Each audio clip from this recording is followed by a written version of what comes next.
நேற்றைய படத்தில் நாம் என்ன பார்த்தோம்?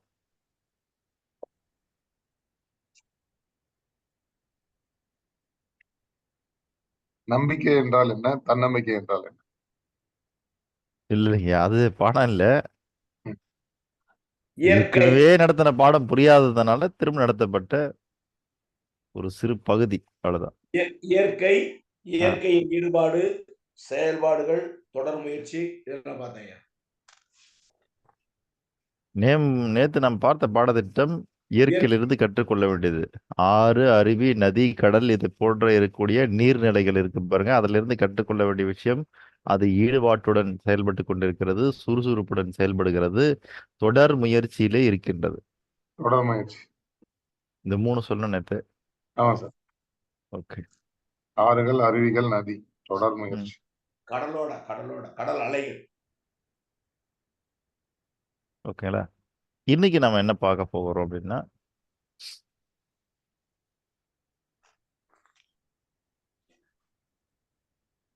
சார், பூமியை நோக்கி எல்லாமே பூமி இழுத்துக்குமா?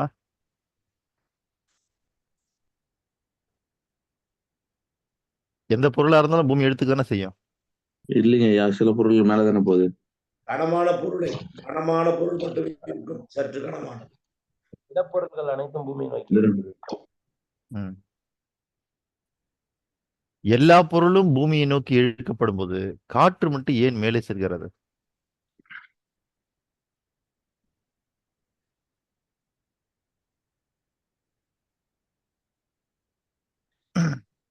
அதற்கு உரித்தான வெற்றிடம் வெளியில் இருப்பதால், என்ன ஐயா?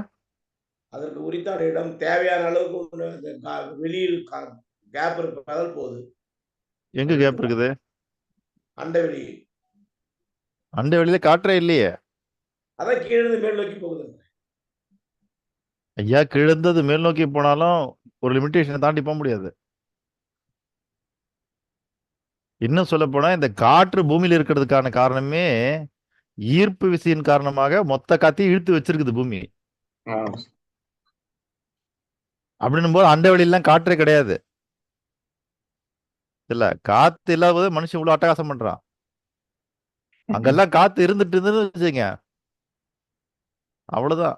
போய் வாழ ஆரம்பிச்சிட்டு மிதக்கும் வீடுகள், மிதக்கும் எல்லாம் பண்ணிருப்பான் இன்னைக்கு. இங்க பணம் வச்சிருக்கவன்லாம் எல்லாம் மிதக்க விட்டு அதுல போய் வாழ்ந்துருப்பான். சார், அது எல்லாமே வந்து ஸ்பேஸ் ஸ்டேஷன் இருக்கு சார். உள்ள 17 நாடுகள் 20 நாடுகள் சேர்ந்து ஸ்பேஸ் ஸ்டேஷன் போட்டிருக்காங்க. இல்ல சொல்ற. சைனா தனியா போட்டிருக்காங்க. ம். ஐயா, அது உருவமற்ற நிலையில இருக்கிறதுனால ஐயா.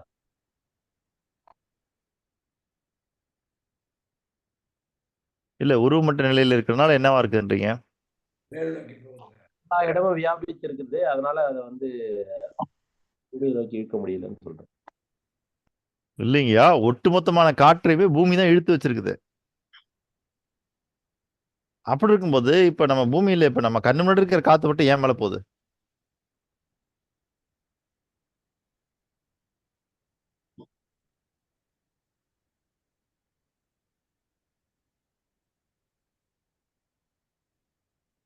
ஐயோ ஹலோ. ஐயா, அறியோ தெரியவில்லை. அதனுடைய தன்மை அப்படி இருக்கலாமா நம்ம? இல்ல, மூமெண்ட் ஆஃப் எர்த் தானே சார். பூமி அதோட தன்மையே வந்து அது மேல் நோக்கி செல்லும் தன்மையா இருக்கு. அதுதாங்க ஐயா, என்ன தன்மைன்னு கேக்குறேன். இப்ப அந்த தன்மை தான் என்னன்னு கேக்குறேன். வெயிட்லெஸ். சார், இப்போ ம். நாம ஒவ்வொருத்தரும் ஒவ்வொன்னு அட்ராக்ட் பண்றோம். ம். So அது மாதிரி வந்து பூமி வந்து அதனோட சுழற்சி பிளஸ் சூரியனை சுத்துறதுனால அந்த ஏர் வந்து ஒரே இடத்துல இல்லாம மூவ் ஆகுது. அந்த மூவ்மெண்ட் வந்து மேல் நோக்கி இருக்கு. சரிங்க ஐயா, சிறப்பு. சார், அது ஐயா வெப்பத்தால அது கடத்தப்படுதுங்களா? இல்ல இல்லைங்க, இப்ப நம்ம என்ன கேக்குறோம்னா அதனுடைய அறிவியல் காரணங்கள் எல்லாம் அப்படியே ஆய்ந்து அறிந்து அதெல்லாம் இல்ல. ஓகே அதுல ஓகே ஒரு தன்மை இருக்குங்கிற நான். ஓகே அந்த ஓகே சரி. தன்மை என்னன்னு கண்டுபிடிச்சா விட அந்த முடியும். தன்மை வந்து மித்த இதை விட அதை அடர்த்தியா அது என்ன சொல்லுவாங்க, அது வந்து கம்மியா இருக்கனால அது மேல் நோக்கி போகுது. சரி, ஓகே, நானே சொல்லிடுறேன். வெயிட் கம்மியா இருந்தா நகரும் கீழே இருக்கும் சார். வெயிட் குறைஞ்சதுன்னா மேல போகும். இப்போ ஏசி காத்து வந்து கீழே வரும். ஹாட்டா இருக்கிற ஏர் வந்து எப்பவுமே மேல போகும். சரி, நகரும் தன்மை கொண்டது. தன்மைதானே கேட்டோம். சரிங்க ஐயா. இப்ப நம்ம பார்க்கிறோம். அப்போ எல்லா பொருளும் பூமியை நோக்கி இருக்கும் பொழுது காற்று மட்டும் ஏன் போகுது மேல அப்படின்னா, அது இலகுவாக இருப்பதினால். இலகுவா. சரில? எந்த மனிதன் வாழ்க்கையில் இலகுவாக இருக்கின்றானோ அவன் தான் உயர முடியும். புரியுதுங்களா? Super sir.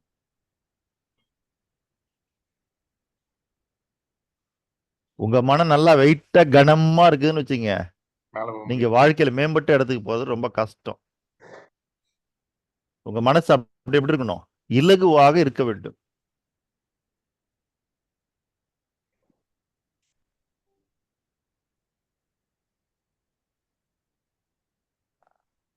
நமக்கு பார்க்கறதுக்கு அப்படியே தெரியாது என்னது. நம்மளை சுத்தி இருக்கிற செல்வந்தர்கள்லாம் இலகுவாக இருக்காங்களா? இல்லையே சார், யாரையும் பார்க்க முடியறது இல்லைன்னு. நீங்க என்னைக்கா அணுகி கேட்டிருக்கீங்களா?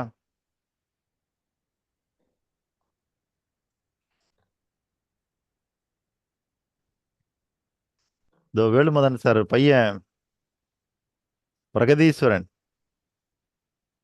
சரில? இப்ப இருக்கக்கூடிய ஒரு அரசியல் தலைவரை பார்க்கணும், கையெழுத்து வாங்கணும், ஆட்டோகிராஃப் வாங்கினானா இல்லையா சார்? ஆமாங்க ஐயா. ம் அப்பாவுக்கு நம்பிக்கை இல்லை, ஆனா அவனுக்கு நம்பிக்கை இருந்தது. ம் நீ அங்க கூட்டிட்டு போ, எனக்கு ம். கையெழுத்து போடுவான்னு சொல்லி, அது உண்மையிலே மிராக்கல் தான் சார். உண்மையிலே கண்டிப்பா சார், என்னாலே பிலீவ் பண்ண அதுல முடியாத எந்த விஷயம். மிராக்களும் இல்லை சார். நீங்க நம்பினா நடக்கும் சார், அவ்வளவுதான். அவ்வளவுதான். அது இந்த இந்த நேச்சருடைய ஃபார்மேட் அப்படிதான் இருக்குது. நீங்க நம்பினா நடக்கும். அந்த நம்பிக்கை எப்படி இருக்கணும்? 100% இருக்கணும். சரி, எனக்கு 99.99% இருக்கு சார்.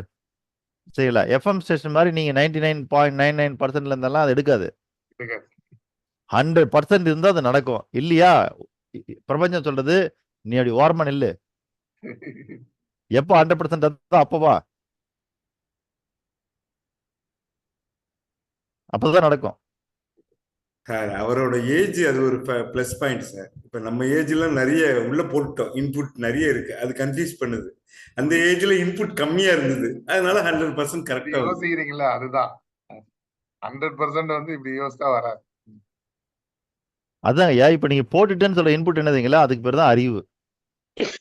எவ்வளவுக்கு எவ்வளவு அறிவுங்கிற இன்புட்டை போட்டுட்டே இருக்கிறீங்களோ அவ்வளவுக்கு எவ்வளவு அது என்னன்னா நம்பிக்கை குறைச்சிக்கிட்டே இருக்கும். குறைஞ்சிட்டே இருக்கு. இல்ல, எப்படி குறைக்குது அப்படின்னா, கேள்விதான். அது கேட்கும். கேட்கும்போது நம்பிக்கை போய் அப்படி உட்காந்துரும். ஒண்ணு நடக்கும் அப்படின்னு சொல்லிச்சுன்னு வச்சுங்க மனசு, உடனே உங்க அறிவு மனசு வந்து கேட்கும், அது எப்படி நடக்கும் அப்படின்னு. இது எப்படி நம்பிக்கை என்ன பண்ணும்? சாத்தியம்? நீங்க பார்த்து கிளியர் பண்ணிட்டு வாங்க, அப்புறம் நான் வரேன்ட்டு கிளம்பிடும். சிக்கல் அங்கதான். சரிங்கய்யா. அப்போ காற்றிடமிருந்து நாம் கற்றுக்கொள்ள வேண்டிய மிகப்பெரிய ஒரு பாடம், அல்லது அதை மனதோடு இணைக்க வேண்டிய மிகப்பெரிய ஒரு தன்மை என்னன்னு பார்த்தீங்கன்னா, காற்று இலகுவாக இருக்கின்ற காரணத்தினால் அது உயரே செல்கிறது. நீங்க பல தடவை கேட்டிருப்பீங்க இந்த பலூன் கதை. ஒருத்தர் கேஸ் பலூன் ஊதி ஊதி வித்துட்டு இருப்பாரு. அப்போ ஒரு கருப்பு இனத்தோடைய குழந்தை போய் கேட்கும், இது என்ன கலர் கலரான பலூன்லாம் மேல பறக்குதுன்னு. அப்போ அவர் கையில வந்து ஒரு கருப்பு கலர் பலூன் வச்சிருப்பாரு. அதை மட்டும் என்ன பண்ணுவாருன்னா, அந்த கேஸ் பலூன் ஊதுறாரு பாருங்க, அந்த மெஷின்ல போட்டு கட்டி வச்சிருப்பாரு. அதனால அதுக்கு ஒரு டவுட்டு, சரிங்களா? கலர் கலரா இருந்தா தான் மேல பறக்குமா, இந்த கருப்பு கலர் பலூன் பறக்குமா பறக்காதான்னு. ஏன்னா அது கருப்பர் இனத்தை சேர்ந்தது குழந்தை இல்லையா, அதனால அது கேட்குது. இல்ல, எல்லா கலர் பலூனும் மேல பறக்குது. இல்ல இல்ல, இது நான் கட்டி வச்சிருக்கேன் அதனால பறக்காம இருக்குன்னு. ஏன் கட்டி வச்சிருக்கேன், அது பறக்காதா அப்படின்னு. பறக்குமே அப்படின்னு. இல்ல, இந்த கலர் பறக்குது, அந்த கலர் பறக்குது, அந்த கலர் பறக்குது, இந்த கருப்பு கலர் மட்டும் பறக்காதோ என்னமோ நினைச்சேன்னு. அதுக்கு அவர் அதையும் அவுத்து விட்டுட்டு சொல்றாரு, பறக்குதா? ஆ, அது பறக்கிறதுக்கு காரணம் கலர் இல்ல, உள்ள இருக்கிற காத்து தான் காரணம். அப்ப மனிதர்கள் வாழ்க்கையில உயரமான இடத்துக்கு போறது காரணம் அவருடைய நிறங்கள் அல்ல, அவருடைய மனங்கள் அப்படின்னு அவர் விளக்குவார். அதே போல நீங்கள் வந்து எவ்வளவு உயரத்தை அடையணும்னு ஆசைப்படுறீங்களோ அவ்வளவு உயரத்தை அடைவதற்கு நீங்கள் எளிமையாக இருக்க வேண்டும், இலகுவாக இருக்க வேண்டும். இந்த ரெண்டு தன்மை இருக்குது. காற்று நீங்க பாத்தீங்கன்னா அது இலகுவாக இருப்பது ஒன்று, ரெண்டாவது எளிமையாக இருக்கின்றது. இந்த ரெண்டு தன்மையும் உங்க மனதோடு இணைக்கப்பட வேண்டும். நீங்க இந்த உலகத்துல இருக்கிற ஆகச்சிறந்த பெரும் தலைவர்கள்லாம் எடுத்து பார்த்தீங்கன்னா தெரியும், அவங்க வாழ்ந்த வாழ்க்கை முறை, அவர்கள் இருந்த இருப்பு எல்லாமே ஒரு எளிமையான வாழ்க்கை. அவங்க பேர்லயோ இல்ல அவங்கள சுத்தியோ கோடிக்கணக்கான பணம் கூட இருந்திருக்கலாம். ஆனா அவங்க வாழ்ந்த வாழ்க்கை இருக்கு பாருங்க, அது ரொம்ப எளிமையான வாழ்க்கை. எனக்கு தெரிஞ்சு இன்னைக்கு உலகம் முழுதும் ஒரு இந்தியாவில இருந்து ஒரு ஆன்மீக தலைவரை ஏத்துக்கிட்டாங்க அப்படின்னா, திருவண்ணாமலையில வாழ்ந்த ரமணர் அவர்கள்.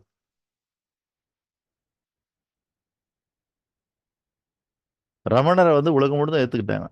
இப்ப இருக்கிறவங்கள சத்குரு ஜக்கி வாசுதேவியோ அல்லது வந்துன்னா நித்யானந்தரையோ சரிங்களா, இப்படி பல பேர் இருக்காங்க இல்லையா, அவங்களெல்லாம் கூட உலகம் முழுவதும் எடுத்துட்டோம்னா இல்ல, அதுல கூட கொஞ்சம் கான்ட்ரவர்சியலா இருக்குது. சரி, நம்ம அந்த இடத்துக்கு போகணும். ஆனா எல்லாருமே மனப்பூர்வமா ஏத்துக்கிட்ட ஒரு மகான் யாருன்னு பாத்தீங்கன்னா ரமணர். அவர் வாழ்ந்த வாழ்க்கை அவ்வளவு எளிமையானது இல்ல. விவேகானந்தருடைய குரு, அவர் வாழ்ந்த வாழ்க்கை எளிமையானது. புத்தர் வாழ்ந்த வாழ்க்கை எளிமையானது. இப்படி ஒவ்வொருத்தரா நீங்க பார்த்துட்டே போனீங்க. சரி, கர்ம வீரர் காமராஜர் சரிங்களா, அடுத்தது நம்முடைய காந்தி மகான், இன்று நம்முடைய சமகாலத்தில் வாழ்ந்த அப்துல் கலாம் ஐயா அவர்கள், அவரு ஜனாதிபதியாக தேர்வு செய்யப்பட்டு அந்த மாளிகைக்குள்ள போகும்போது 2 சூட்கேஸ் எடுத்துட்டு போறாரு. அப்ப அவர் உள்ள நுழையும் போது உயரமா ஒரு ஆள் நிக்கிறான். ஐயா அதெல்லாம் என்கிட்ட கொடுக்கணும், இது ஏன் போட்டி, நான் தான் தூக்குவேன்.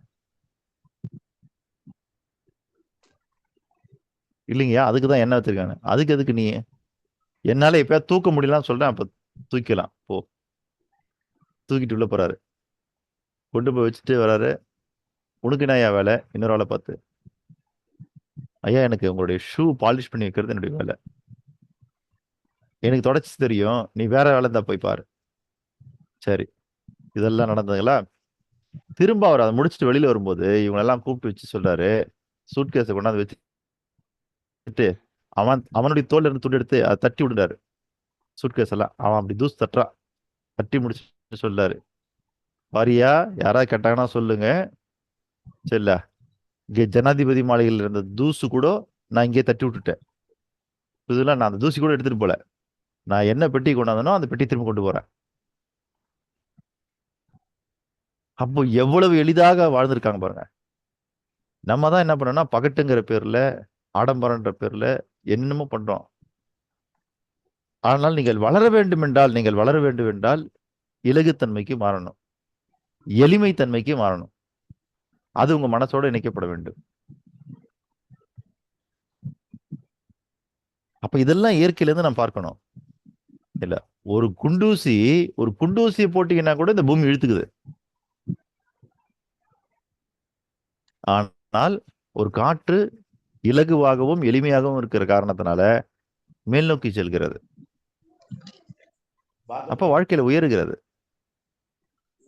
அதை விட இன்னொரு அற்புதமான விஷயம் என்ன, நாம என்னதான் வண்டி வாகனங்கள்லாம் உருவாக்கிட்டாலும் கூட நீங்க உங்களுடைய காருக்கோ அல்லது 2 வீலருக்கோ காத்தடிக்காம ஓட்ட முடியுமா? அப்போ நீங்க அதை தான் பார்க்கணும்.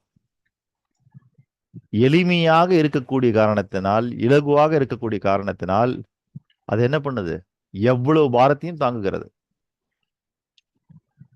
அப்ப நீங்க எளிமையாக இருந்தீர்கள் என்றால், உங்கள் வாழ்க்கையில் இலகுவாக இருந்தீர்கள் என்றால், உங்களால் இந்த வாழ்க்கையினுடைய எவ்வளவு பெரிய சுமையும் நீங்க இழுத்துட்டு போக முடியும்.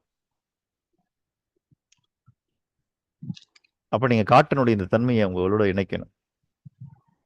அப்ப காற்று எப்படி இருக்கிறது, இலகுவாக இருக்கின்றது, எளிமையாக இருக்கின்றது. அப்ப 1 இலகு, 2 எளிமை.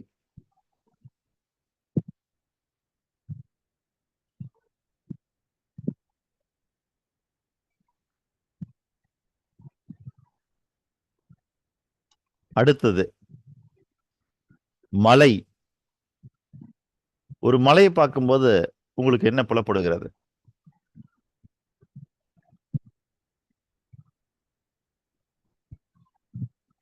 உயரமா இருக்கு, பிரமிப்பா இருக்கு, பெருசா இருக்கு, கம்பீரமா கம்பீரமா இருக்கு. எவ்வளவு தூரம் ஒன்னாலும் தெரியும். சரிங்கய்யா. சார் அது கடினமா இருக்கு சார். ம் வேற பிரம்மாண்டமா இருக்கு சார். பிரம்மாண்டமா இருக்கிறது. உயரமா பார்க்க கடினமா இருந்தா கூட ம். ஒரு தாவரங்களுக்கு இடம் கொடுக்குது. அது ஒரு எளிமைத்தன்மையும் இருக்கு. கடினத்தன்மையில எளிமைத்தன்மை இருக்கு. நீங்க எல்லாரும் சொன்ன வார்த்தைக்கு நடுவுல அப்படியே சைலண்டா சொல்லிட்டு அமைதியாயிட்டாரு யாப்பிக்கண்ணன் சார். அந்த 2 வார்த்தைகளை மீண்டும் சொல்லுங்க ஐயா. உயரமாவும் உறுதியாம இருக்கு சார். அதுதான் கொஞ்சம் மாத்தி சொல்லணும். உயரமாகவும் உறுதியாகவும் இல்லது, உறுதியாக இருக்கிற காரணத்தினால் உயரமாக இருக்கின்றது. தேங்க்யூ சோ சரிங்களா? Much sir. Thank you so much. அப்போ அது அப்படியே ஆப்போசிட், காத்துக்கு நேர் ஆப்போசிட். அது மலை. காத்து எவ்வளவுக்கு எவ்வளவு இலகுவாகவும் எளிமையாகவும் இருக்கின்றதோ அது அப்படி இல்லை. அது அவ்வளவுக்கு அவ்வளவு உறுதியாகவும் கடினமாகவும் இருக்கின்றது. ஆனா என்னன்னு நீங்க பாத்தீங்கன்னா, இந்த உலகத்தில் உயர்ந்து நிற்பது 2. ஒன்று காற்று, இன்னொன்று மலை. காற்று இலகுவாகவும் எளிமையாகவும் இருக்கின்ற காரணத்தினால் உயர்ந்து நிற்கின்றது. மலை உறுதியாகவும் கடினமாகவும் இருக்கின்ற காரணத்தினால் உயர்ந்து நிற்கின்றது. அப்ப அந்த தன்மையும் உங்க மனசோட இணைக்கணும். பாரதி சொன்னது போல, அவர் உடம்புல உறுதி கேட்கல, மனதில் உறுதி வேண்டும். அப்போ உங்க மனசு எந்த அளவுக்கு இலகுவாகவும் எளிமையாக இருக்கிறதோ அதே நேரத்தில் அது எப்படி இருக்கணும்? உறுதியா இருக்கணும்.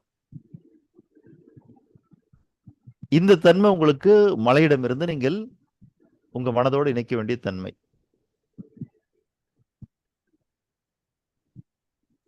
அப்போ அது உறுதியா இருக்கின்ற காரணத்தினால்தான் எல்லோருக்கும் தெரியும் ஒன்றும் அது உயர்ந்து நிற்கின்றது.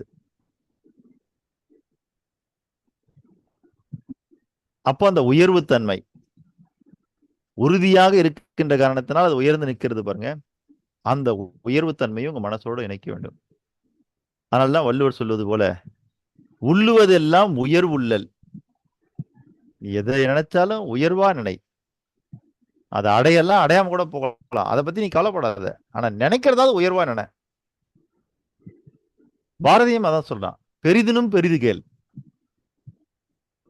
சத்குரு ஜக்கி வாசுதேவன் அதான் சொல்லாரு, அத்தனைக்கும் ஆசைப்படு. அதுல என்ன லிமிடேஷன்? No limitation. அப்ப இன்று நம்முடைய பாடம் எவ்வளவுதான். காற்றினுடைய தன்மை மனதோடு இணைக்க வேண்டும். அது என்ன தன்மை? இலகுவாக இருக்கின்றது, எளிமையாக இருக்கின்றது. மலையினுடைய தன்மை நம் மனதோடு இணைக்க வேண்டும். அது என்ன தன்மை? ஒன்று உறுதியாக இருக்கின்றது, உயர்ந்து நிற்கின்றது. இந்த 4 தன்மையும் உங்க மனசோடு இணைக்கணும். 1 இலகுத்தன்மை, 2 எளிமைத்தன்மை, 3 உறுதித்தன்மை, 4 உயர்வுத்தன்மை.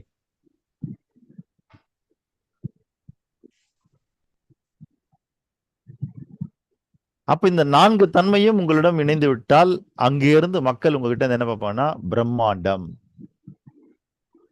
எப்படி உறுதியாக இருக்கின்ற மலை, உயர்ந்து நிற்கின்ற மலையை பார்த்து நாம் பிரமிக்கின்றோமோ, அதுக்கு பிறகு அவங்க பார்க்கறது பிரம்மாண்டம். முதல் தடவையா ஆப்பிக்கண்ணன் சார் என்னை பார்க்க வரும்போது அப்படிதான் அவர் பார்த்தாரு. இல்ல, நமக்கே ஒரு மாதிரி ஆயிடும் போலக்குது. அப்படியே புலங்காகிதமா அடைகிறாரு. என்ன சார் நீங்க இப்படி இருக்கிறீங்க? எப்படி இருக்கணும்? இல்ல சார், பார்க்கணும்னு உடனே பார்க்க வந்துட்டீங்களே. இல்ல, உங்களுடைய ஷெட்யூல் எப்படி இருக்கும்? உங்களுடைய டைம் எப்படி இருக்கும்? இது எப்படி இருக்கும்? அது எப்படி இருக்கும்? சார் உங்களை நான் நேரில் பார்த்துட்டேனே சார் அப்படின்னு. அதுல ஒண்ணுமே இல்லையே, நானும் ஒரு சராசரி மனிதன் தானே. ஆனா அவருக்குள்ள அது பிரமிப்பா இருந்தது, பிரம்மாண்டமாக இருந்தது. எங்க ஆபீஸ்லாம் சொல்லுவாங்க, நான் விடிய காலையில 3 மணிக்கு எந்திரிப்பேன்னு சொன்னா அவங்க சொல்லுவாங்க, அதை விடிய காலைலாம் சொல்லக்கூடாது, மிட் நைட் 3 மணிக்கு எந்திரிப்பீங்கன்னு சொல்லுங்க. அப்ப எனக்கு அது விடிய காலையே தெரியுது, அவங்களுக்கு அது மிட் நைட்டா தெரியுது. அப்போ இதெல்லாம் என்ன விஷயம் அப்படின்னா, இதுல ஏதாவது மத்தவங்க செய்ய முடியாததை நான் அப்படியே செய்யறேன்னா இல்ல.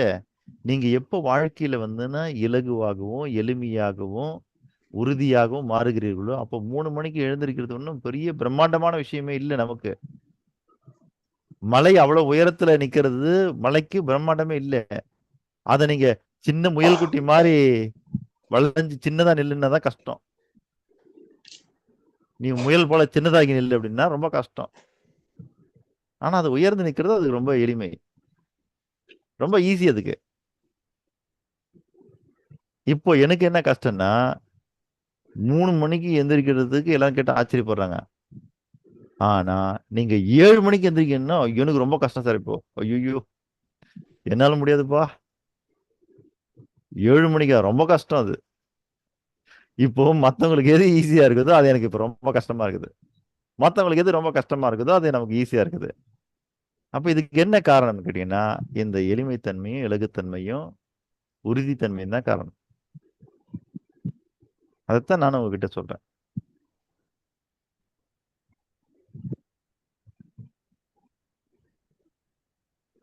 அப்ப இயற்கையில எவ்வளவு பாடம் இருக்கு பாருங்க. 1, 2 இல்லை. இயற்கை பார்க்கும் பொழுதெல்லாம் நீங்க எல்லா பாடத்தையும் நீங்க உங்க மனசோட இணைக்கணும். சொல்லுங்க ஏழுமலை ஐயா. இதுக்கு நேரடி உதாரணம் நான் உணர்ந்திருக்கிறேன் ஐயா. ஒரு ஒரு 2 நிமிஷம் பேச சொல்லிடுறேன் ஐயா. பேசுங்க ஐயா. நான் 2015 நான் ஸ்கூல் ட்ரைனிங் கொடுக்கறதுக்காக தக்கோலம்னு ஒரு ஊருக்கு போயிருந்தேன்.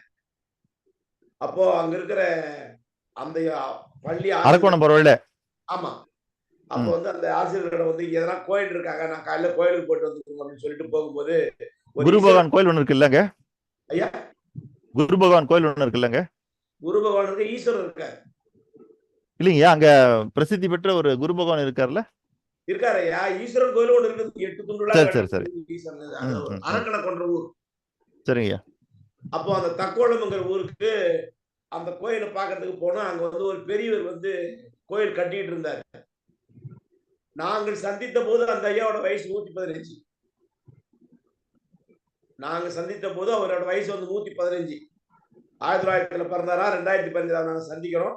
அப்ப அவர்கிட்ட நாம கேட்ட போது, ஐயா நாங்க 100 வயசு வரைக்கும் வாழறனா எனக்கு என்னங்க ஐயா ஃபார்முலா அப்படின்னு அவர்கிட்ட போட்டோ எடுத்துக்கிட்டு விளையாட்டுத்தனமா கேட்டோம். அவரு வாயை திறந்து காட்டி இதான் அதுக்கு உண்டான பக்குவம்னு சொல்லி வாயை திறந்து காட்டி மூடிட்டாருங்க. புரியல.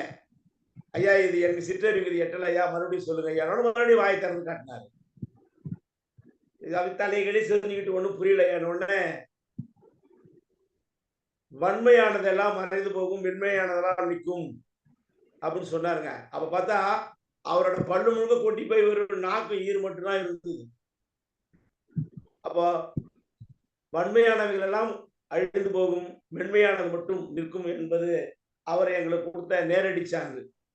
அதனால இந்த நமக்கு இதுல நம்ம அதை நினைச்சு பார்க்கிற அளவுக்கு ரொம்ப பொருத்தமாகவும் சிறப்பாக இருக்கு ஐயா. மகிழ்ச்சி. வாய்ப்பு.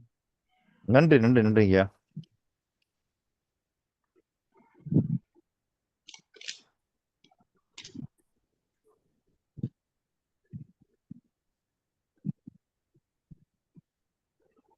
அப்போ இன்று இந்த 4 தன்மை, இந்த 4 தன்மையில உங்களுக்கு ஏதான கேள்விகள் இருக்கிறதா, ஐயப்பாடுகள் ஏதேனும் இருக்கின்றதா, அல்லது கருத்துக்கள் ஏதேனும் இருக்கின்றதா இருந்தால் கேளுங்க. இல்ல சார் இது எனக்கு இன்னும் கூட புரியல, இல்ல இன்னும் கூட புரியுற மாதிரி சொன்னா பரவாயில்ல அப்படின்னு எதாவது தோணுதா?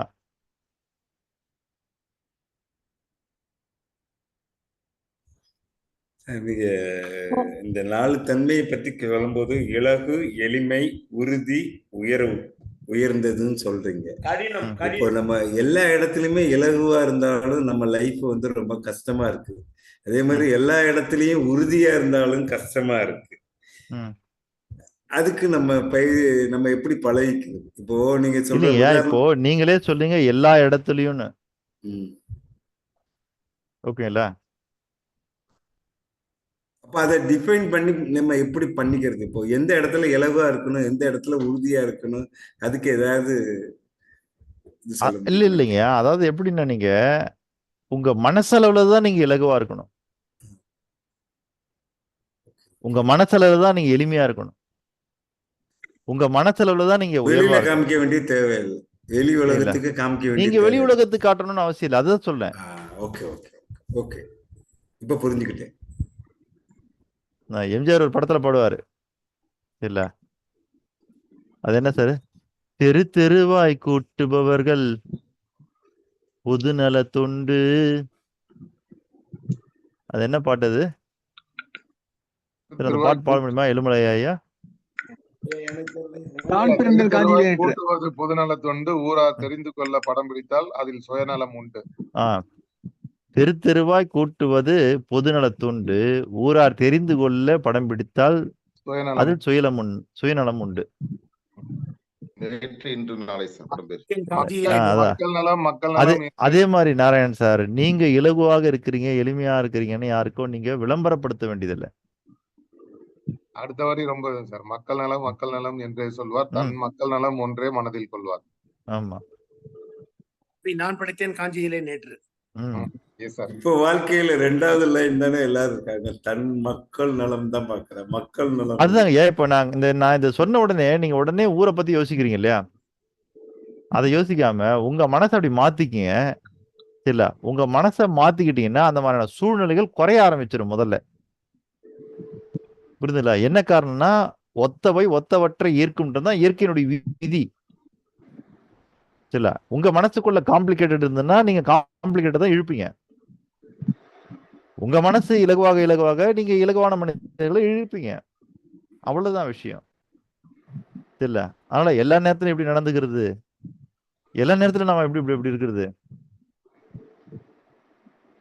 கிட்டத்தட்ட நான் என் உடம்பு வெயிட்ல இருந்து 25 கிலோ குறைச்சிருக்கிறேன். இன்னமும் குறைக்க ஆசைப்படுறேன். காரணம் என்னதுங்களா? நல்லா உத்து கவனிக்கும் போது தெரிஞ்சவர்கிட்ட ஒரு விஷயம் என்னன்னா, நீங்கள் எந்த அளவுக்கு ஞானத்தன்மை அடைய வேண்டுமோ அந்த அளவுக்கு உடம்பு வெயிட்டை குறைச்சாக்க வேண்டியது இருக்குது. உடம்பை இலகுவாக மாற்ற வேண்டி இருக்குது. ஜிம்முக்கெல்லாம் போயிட்டு நம்ம பாடி பில்டிங் எல்லாம் பண்ணி வச்சிருந்த காலம் ஒரு காலம். இதுல எந்த அளவுக்கு உடம்பு வெயிட்டா இருக்குதோ அந்த அளவுக்கு ஞானத்தினுடைய தன்மை குறைவாக இருக்கும். அப்ப உங்களுக்கு உங்க மனசுனுடைய வெயிட்டை கூட்டணும் அப்படின்னா உடம்போட வெயிட்டை குறைக்கணும் இல்ல. மனசுனுடைய சக்தி இருக்கு பாருங்க, அதை பவர்ஃபுல்லா மாத்தணும் அப்படின்னா உடம்பு வெயிட்டை குறைச்சாகணும். 2வது வந்துன்னா நம்ம இப்படியே காலம் ஃபுல்லா நகரணும் இல்லையா? நகரணும் போது இந்த உடம்பை எவ்வளவுக்கு எவ்வளவு முடியுமோ அவ்வளவுக்கு எவ்வளவு இலகுத்தன்மைக்கு மாத்திக்கணும். இப்ப ஐயா சொன்னாங்க பாருங்க, 115 வயசு என்னமோ பல்லாம் கொட்டி போன பிறகு கூட பொக்கவாயா ஒருத்தர் வாழ முடியும்னா, நீங்க அவர் பாத்தீங்கன்னு வச்சுங்க, அப்படியே ஜிம் பாடியா இருக்க மாட்டார் அவரு. அவர் சுருங்கி போய் கிடப்பாரு வத்தல் மாதிரி. அப்ப நம்ம உடம்பை எவ்வளவுக்குள்ள நம்ம சுருக்கிக்கிறோமோ அவ்வளவுக்குள்ள ஞானம் நம்ம கிட்ட விரிஞ்சிரும்ன்றாங்க. அப்ப எனக்கு என்ன தேவைப்படுதுன்னா, எனக்கு இப்போ உடம்பை விரிக்கணுமா? இல்ல வேண்டாம், எனக்கு ஞானம் தான் விரிய வேண்டும். அதனால உடம்பை சுருக்க ஆரம்பிச்சிட்டேன்.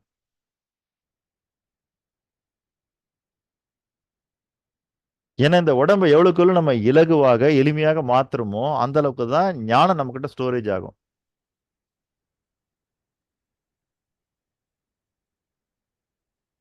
அதனால இந்தியாவுக்கு சுதந்திரம் வாங்கி தந்த மனிதன் யாரு அப்படின்னா, அவர் மிஸ்டர் ஒலிம்பியா எல்லாம் கலந்துக்கிட்டு இல்ல அப்படி டைட்டில் வென்றுண்டவர். அவர் 10 தடவை டைட்டில் அடிச்சவரான்னா இல்ல, எலும்பும் தோலுமா இருந்த ஒரு சத மனுஷன். அப்ப எவ்வளவுக்கு நம்ம உடம்பு வெயிட்டை குறுக்குறோமோ குறைக்கிறோமோ அந்த அளவுக்கு என்ன ஆகுன்னா உங்களுடைய மனசோட வெயிட் அதிகமாகும்.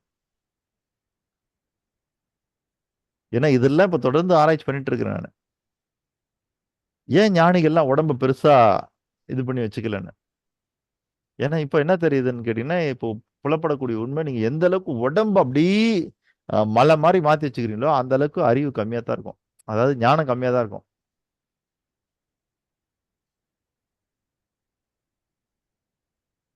அப்போ என்ன பண்ணணும்? மனசை விசாலமாக்குவதற்கு, மனசை வெயிட் ஆக்கணும்னா நீங்க உடம்பு எந்த அளவுக்கு முடியுமோ அந்த அளவுக்கு இப்பயே குறுக்கி வச்சுக்கிட்டீங்கன்னா என்ன ஆகுன்னா, வயசாக இந்த உடம்பு பாரமாக இருக்காது.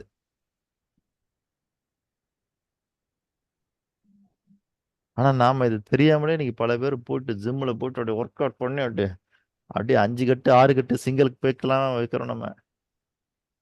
அதெல்லாம் ஒரு காலம். அதெல்லாம் இப்ப ஆராய்ச்சி பண்ண கிடைக்கிற விஷயம்லாம் பார்க்கும்போது ஆச்சரியமா இருக்குது. அப்ப இந்த வெயிட் கூட இன்னும் 25 கிலோ குறைக்கணும் நான். சார், எனக்கு ஒரு சந்தேகம் சார். நீங்க சார் இப்படி அண்டர் வெயிட் ஆயிடும் சார். உடம்ப குறைக்கணும்னு சொல்றீங்கல்ல, ஆ. உடம்ப குறைச்சாச்சு, நார்மலா கொண்டு வந்தாச்சு. ஆனா சில உடம்புகளுக்கு வரும் போதைகள் வருது, அது என்ன ரீசன்? இப்ப நீங்க அதுதாங்க சின்ன ஐயா. இது ரமணன் எல்லாத்துக்குமே இல்ல, அதான் ரமணரே ஐயா. சொல்றேன், ரமணரே சொல்றேன். ஆ. அவர் எவ்வளவு கட்டுப்பாடா எவ்வளவு இதா ம். இருந்தாரு. ம். அவருக்கு என்ன நோய்? கேன்சர் நோய் வந்தது. கேன்சர் வந்துச்சு. அது என்ன ரீசன்? அது கேட்கிறேன். அது வரதான் செய்யுமா? இயற்கை அது கொடுக்கதான் செய்யுமா? என்னதான் நம்ம புனிதத்தன்மை ஆனாலும் ஞானம் பெற்றாலும் ம். அந்த இடர்பாடுகள் வருமான்னு கேட்கிறேன். அதுக்கு வர எதுக்கு ரிலேஷன்? வருங்க ஐயா. ஏன்னா எல்லாமே விதி தானே. வந்தாதான் இயற்கை. இப்போ ரமணர் வந்து பிறந்ததுல இருந்து அந்த தன்மையில் இல்ல அவரு. கரெக்ட். புரியுதுங்களா? இப்போ நம்ம திருஞான சம்பந்தரை சொல்றோம் பாருங்க.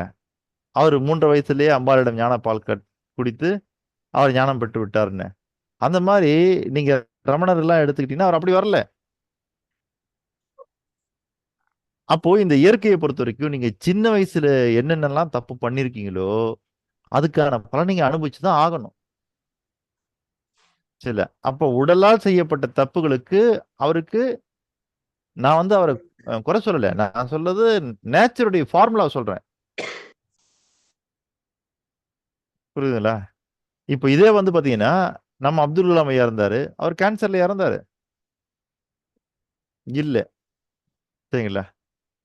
அவரு என்னது மாணவர்கள்ட்ட பேசிட்டே இருக்கும்போது அவருக்கு சுவாசிக்கிறது காத்து இல்ல. அப்துல் கலாம் ஐயா போன இடம் வந்து என்னன்னா கடல் மட்டத்திலிருந்து மிக உயரமான இடத்துக்கு போயிட்டாரு. அதனால ஆக்சிஜன் ரொம்ப குறைவா இருந்தனால அவருக்கு ஆக்சிஜன் உள்ள போகல. மயங்கி விழுந்து இறந்துட்டாரு. அப்போ ஒரு மரணம் அப்படி கூட வரும். சரிங்களா? ஆனா அப்துல் கலாம் ஐயாவையும் நீங்க ரமணரையும் எடுத்துக்கிட்டீங்கன்னா அவர் ஒரு நம்பிக்கை வச்சிருந்தார் சார். அவர் வந்து நிறைய இடத்துல சொல்லும் போது என் உயிர் பிரியும் பொழுது நான் ஒரு ஒரு ஒரு அதன டீச்சிங்ல இருக்கும்போது என் உயிர் போகணும்னு தான் அவர் சொல்லியிருக்காரு. அந்த நம்பிக்கை தான் அவர் இல்ல அவர் கடைசி டீச்சிங்ல இருக்கும்போதுன்றதை விட நான் மாணவர்களிடம் பேசிக் கொண்டிருக்கும் போது என்னுடைய உயிர் போகணும்னு சொன்னாரு. அது நடந்தது. மாணவர்கள் அந்த மாதிரி இவரும் ரமணரும் வந்து என் உயிர் இப்படிதான் போகணும்னு அவர் டிசைன் பண்ணியிருந்தாருன்னா அவர் ஆசைப்பட்டு இருந்தாருன்னா அந்த மாதிரி போயிருக்கலாம். சரிங்களா? அது இல்லாம எல்லாவற்றிலுமே இருந்து இந்த இயற்கை வந்து எல்லாருக்கும் ஒரு பாடத்தை கொடுக்கும். ஓகேங்களா? ரமணர் தான் அதை சொல்லுவாரு. ரொம்ப அழகா இருக்கும் அதை கேட்கும்போது. இல்ல இந்த கேன்சர் ஏன் உங்களுக்கு வந்துச்சுன்னா வேற எவனுக்காக கொடுத்தா அவன் தாங்க முடியுமா? இவன் தாங்கிக்குவான் தான்டா இவன்கிட்ட கொடுத்துருக்குது. அதை அடுத்தவனுக்கு கொடுத்து கஷ்டப்படுத்தக்கூடாதுன்னு தான் இந்த இயற்கை அது எனக்கு கொடுத்துருக்குது அப்படின்னு ரொம்ப அழகா இருக்கும். சரில ஒரு மனுஷன் கேன்சரை வச்சுக்கிட்டு நம்மளா இருந்தா ஐயோ முய்யோ குய்யோன்னு உலகத்தையே ரெண்டாக்குவோம். ஆனா அவர் அதெல்லாம் பண்ணல. அவரு ரொம்ப எளிமையா இருந்தார். அதாவது அதுல கூட அவர் காமிச்ச விஷயம் எதுங்களா சொன்ன விஷயம் தன்னுடைய பக்தர்கள் எல்லாம் சொன்ன விஷயம் இந்த உடல் இருக்கு பாரு, இந்த உடல் வரும் போகும். சரியா? ஆனா இதுக்குள்ள இருக்கிற ஆன்மா இருக்கு இல்லையா, அதை எந்த கேன்சராலையும் ஒண்ணும் பண்ண முடியாது. புரியுதுங்களா? கேன்சரால இந்த உடம்ப தான் பாதிக்க முடியும். ஆனா என்ன பண்ண முடியாது, இதுக்குள்ள இருக்கிற ஆன்மா இருக்கு பாருங்க, அந்த ஆன்மாவை கேன்சரால கூட ஒண்ணும் பண்ண முடியாது. ஏன்னா இந்த உடல் வந்து இந்த உலகத்துல ஜனித்தது. அப்போ இந்த உலகத்தை பொறுத்த வரைக்கும் பிறப்புன்னு ஒண்ணு இருந்தா இறப்புங்கிறது நிச்சயம். ஆனால் ஆனால் கேன்சர் வந்த மத்த எல்லாரும் காட்டிலும் ரமணர் எப்படி அதை எடுத்துக்கிட்டாருன்றத அந்த மனோபாவத்தை நீங்க பார்க்கணும். புரிஞ்சுச்சுங்களா? அதுதான் துறவு நிலை. நீங்கள் எல்லாவற்றையும் துறந்த பிறகு இந்த உடல் மீது உள்ள பற்றையும் எவர் துறக்கின்றாரோ அவர்தான் ஞான நிலையை அடைய முடிகிறது.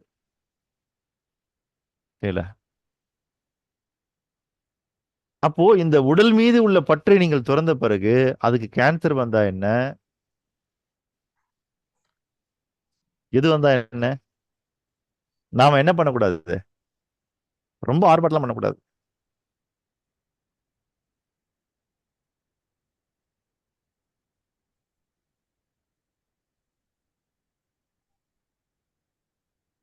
சரிங்களா? அதே போலதான் ஒரு ஞானி இருந்தாரா. அவருக்கு கை கால் எல்லாம் புண்ணு இருக்குமா. இல்ல ஆனா அவரும் ஞானி. அந்த கை கால்கள் புண்ணு இருக்கு பாருங்க, அந்த புண்ணுல புழுக்கள் இருக்குமா. அது நினைச்சு பாருங்க, அது எப்படி இருக்கும்னு. சரிங்களா? இலங்கை கம்பவாரதி ஜெயராஜ் தான் சொல்ல ரொம்ப அழகாது. அந்த ஞானி என்ன பண்ணுவாரா, அந்த புழுக்கள் எல்லாம் அப்படியே மேயும் போது, டே இருங்கடா, ஒருத்தர் ஒருத்தர் அடிச்சுக்காதீங்கடா அப்படின்னு அந்த புழுவெல்லாம் எடுத்து விட்டுட்டு ஒவ்வொன்றா லைனா சாப்பிட வைப்பாராம். அடிச்சுக்காதீங்கடா, இருங்கடா, ஒன்று ஒன்றா சாப்பிடுங்கடா அப்படின்னு. அப்பா அதான் சொல்லுவாரு, என்னையா மனுஷன் இவங்கெல்லாம் அப்படின்னு. நமக்கு அது அருவருப்பாகவும் ரொம்ப கொடுமையாகவும் இருக்கும். ஆனா அவன் சொல்லுவான், என்ன சுவாமி இப்படி இருக்குன்னா, இது ஏன் நிலை, இது அதனுடைய நிலை. அப்படின்னு. அப்போ இதெல்லாம் இப்படி எடுத்துக்கணும்னா உங்க மனசு இலகுவா இருக்கணும் ஐயா. சுத்தி இருக்கிறவன் என்ன தன்மையில இருக்கிறான்றது நமக்கு வேண்டியதே இல்லை. நீங்க என்ன தன்மையில இருக்கீங்கன்றது ரொம்ப முக்கியம். அப்ப இன்னைக்கு 4 தன்மை பார்த்தோம். என்னென்ன தன்மை? இடத்துல என்ன சொல்லுங்க. 1 எளிமை. இலகுவாக இருப்பது, 2 எளிமையாக இருப்பது, 3 உறுதியாக இருப்பது, 4 உயரமாக இருப்பது. அவ்வளவுதான் ஐயா. இந்த 4 தன்மை மனசோட இணைக்கப்பட வேண்டும். ஏழுமலை ஐயா மட்டும் கடினம்னு ஒண்ணு எழுதியிருக்கிறாரு, அதை மாத்திக்கங்க ஐயா. அதான் கேட்டேன். நன்றி நன்றி ஐயா. சரிங்களா ஐயா? அதான் அதான் பாருங்க. ம். என்னடா நமக்கு 5 சார் வருது, உயர்வா மத்தவங்க 4 தன்மை. உயர்ந்தா சார் ரெண்டு ஒண்ணு தானே? ரெண்டும் உயரமாக ஒண்ணுதானே. 1 இலகுவாக இருக்கின்றது, 2 எளிமையாக இருக்கின்றது, 3 உறுதியாக இருக்கின்றது, 4 உயர்ந்து இருக்கின்றது. இந்த 4 தன்மையை நம்ம மனசோட இணைக்கப்பட வேண்டும். இந்த 1 இலகு, 2 எளிமை வந்து காற்றுல இருந்து நம்ம கத்துக்கணும். ம். 3 உறுதி, 4 உயர்வு வந்து மலையில இருந்து கத்துக்கணும். ஆமா. நீங்க தானே சொன்னீங்க ஃபயர் வந்து மேல நோக்கி போவோம், always going up. So leadership வந்து லீடர்ஷிப் குவாலிட்டி வந்து இல்லைன்னா செல்வந்தர்கள் வந்து ஃபயர்ல இருந்து மேல நோக்கி போறதை கத்துக்கணும். ஸோ 5 ஃபயர்ல இருந்து மேல் நோக்கி செல்வது, மேல உயர்வது. ஆமாங்க ஐயா. இப்ப என்ன சொல்ல வரீங்க? அது இதுலயே சேர்ந்துருங்களா, அந்த உயர்ந்துன்றதுலயே வந்துருமா அது? இல்லையா, நம்ம அதான் சொல்ல, இப்ப இயற்கையில என்னென்ன தன்மைகள் இருக்குன்னு பார்த்து நம்ம இணைக்கிறோம். அந்த வகையில உங்களுக்கு மழையை பார்த்தோன்னே இது 2 ஞாபகம் வரணும், காத்தை பார்த்தோன்னே இது 2 ஞாபகம் வரணும். அதனால இதுல இருக்கிறது அதுல இருக்கக்கூடாதுன்னு நம்ம சொல்லல. அதான் அது இருக்கு, அதனால அதை விட்டுடலாம், இதுலயே வந்துட்டு அது வந்துருது. சரிங்களா? நெருப்புக்கும் காற்றுக்கும் ஒரு வித்தியாசம் இருக்குல்ல. நெருப்பு வந்து தன்னையும் சுத்தப்படுத்துது, நம்ம கூட இது இணைந்தவங்களும் சுத்தப்படுத்துது. அவர் அதை சொல்லலைங்கய்யா, நெருப்பும் மேல் நோக்கி தான் செல்கிறது. ஆமா, அது கரெக்ட். அது மேல் நோக்கி சொல்லுது, அதுக்கு மழையும் மேல் நோக்கி தான் செல்கிறது. உயர்ந்து. சரிங்களா? அதாவது ஏன் இந்த இடத்துல நான் டிஃபரன்சியேஷன் பண்றேன் அப்படின்னு கேட்டீங்கன்னா, நீங்க தரையில நெருப்பு கொளுத்துறீங்கன்னு வச்சுங்க, 1 அடி மேல வந்தா கூட அதுக்கு பேரு மேல் நோக்கின்னு தான் பொருள். சின்னதா தான் டெவலப் ஆயிருந்தாலும் அந்த டெவலப்மெண்ட் நெருப்புல தெரியும். ஆனா மலையை ஏன் நான் உயர்ந்துன்னு சொல்றேன்னு கேட்டீங்கன்னா, அது பிரம்மாண்டமானது. சரிங்களா? அந்த இடத்துக்கு போகிறது. அதனால இது வந்து அந்த உயர்வுக்கு போகுமானா தெரியாது, அவ்வளவு நெருப்பு இருக்கணும். சரிங்களா? ஆனா நீங்க அதான் சொல்ல, நெருப்போட தன்மையில இருந்து பாத்தீங்கன்னா அது மேல் நோக்கி செல்லும். ஓகேங்களா? அப்போ நீங்க அதான் சொல்ல, இப்ப நீங்க ஒரு செல்வந்தர் ஆகணும் அப்படின்னு நினைக்கிறீங்கன்னா, 1 கோடி ரூபாய் இருந்தாலும் நீங்க செல்வந்தன் தான். இல்ல, அது ஒரு உயர்வான தன்மை தான். ஆனா 1000 கோடி ரூபாய் இலக்கு அப்படின்னு வைக்கிறீங்கன்னு வச்சுங்க, அதுவும் உயர்ந்த தன்மை தான். இப்போ பாரதி வந்து பெருசாக்கல்னு சொல்லியிருக்கலாம், ஆனா அவர் எப்படி சொல்ல பாருங்க, பெரிதினும் பெரிது கேள்.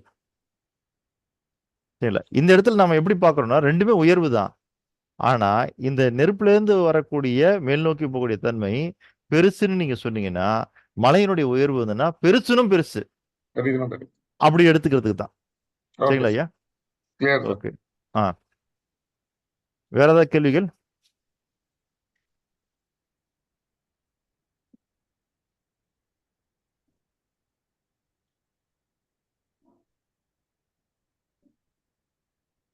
சார் இன்னொரு இது சார், அதாவது நம்பிக்கைன்னு சொல்றீங்கல்ல, நம்பிக்கை, இந்த நம்பிக்கை ஸ்ட்ராங்கா இருந்தா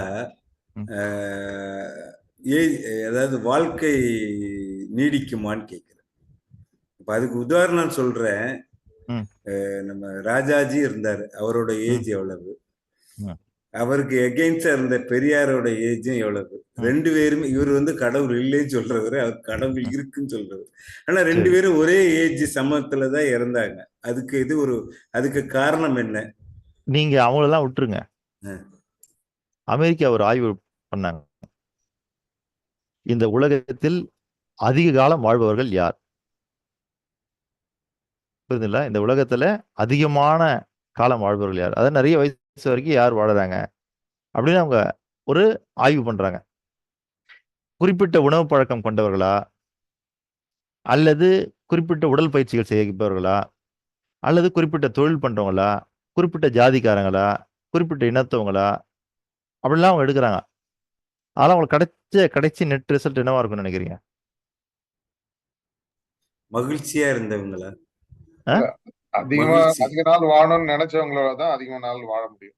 அதாவது அதிக நாள் வாழ்வோம் என்ற நம்பிக்கை கொண்டவர்கள் மட்டும்தான் அதிக நாள் வாழ்ந்திருக்காங்க.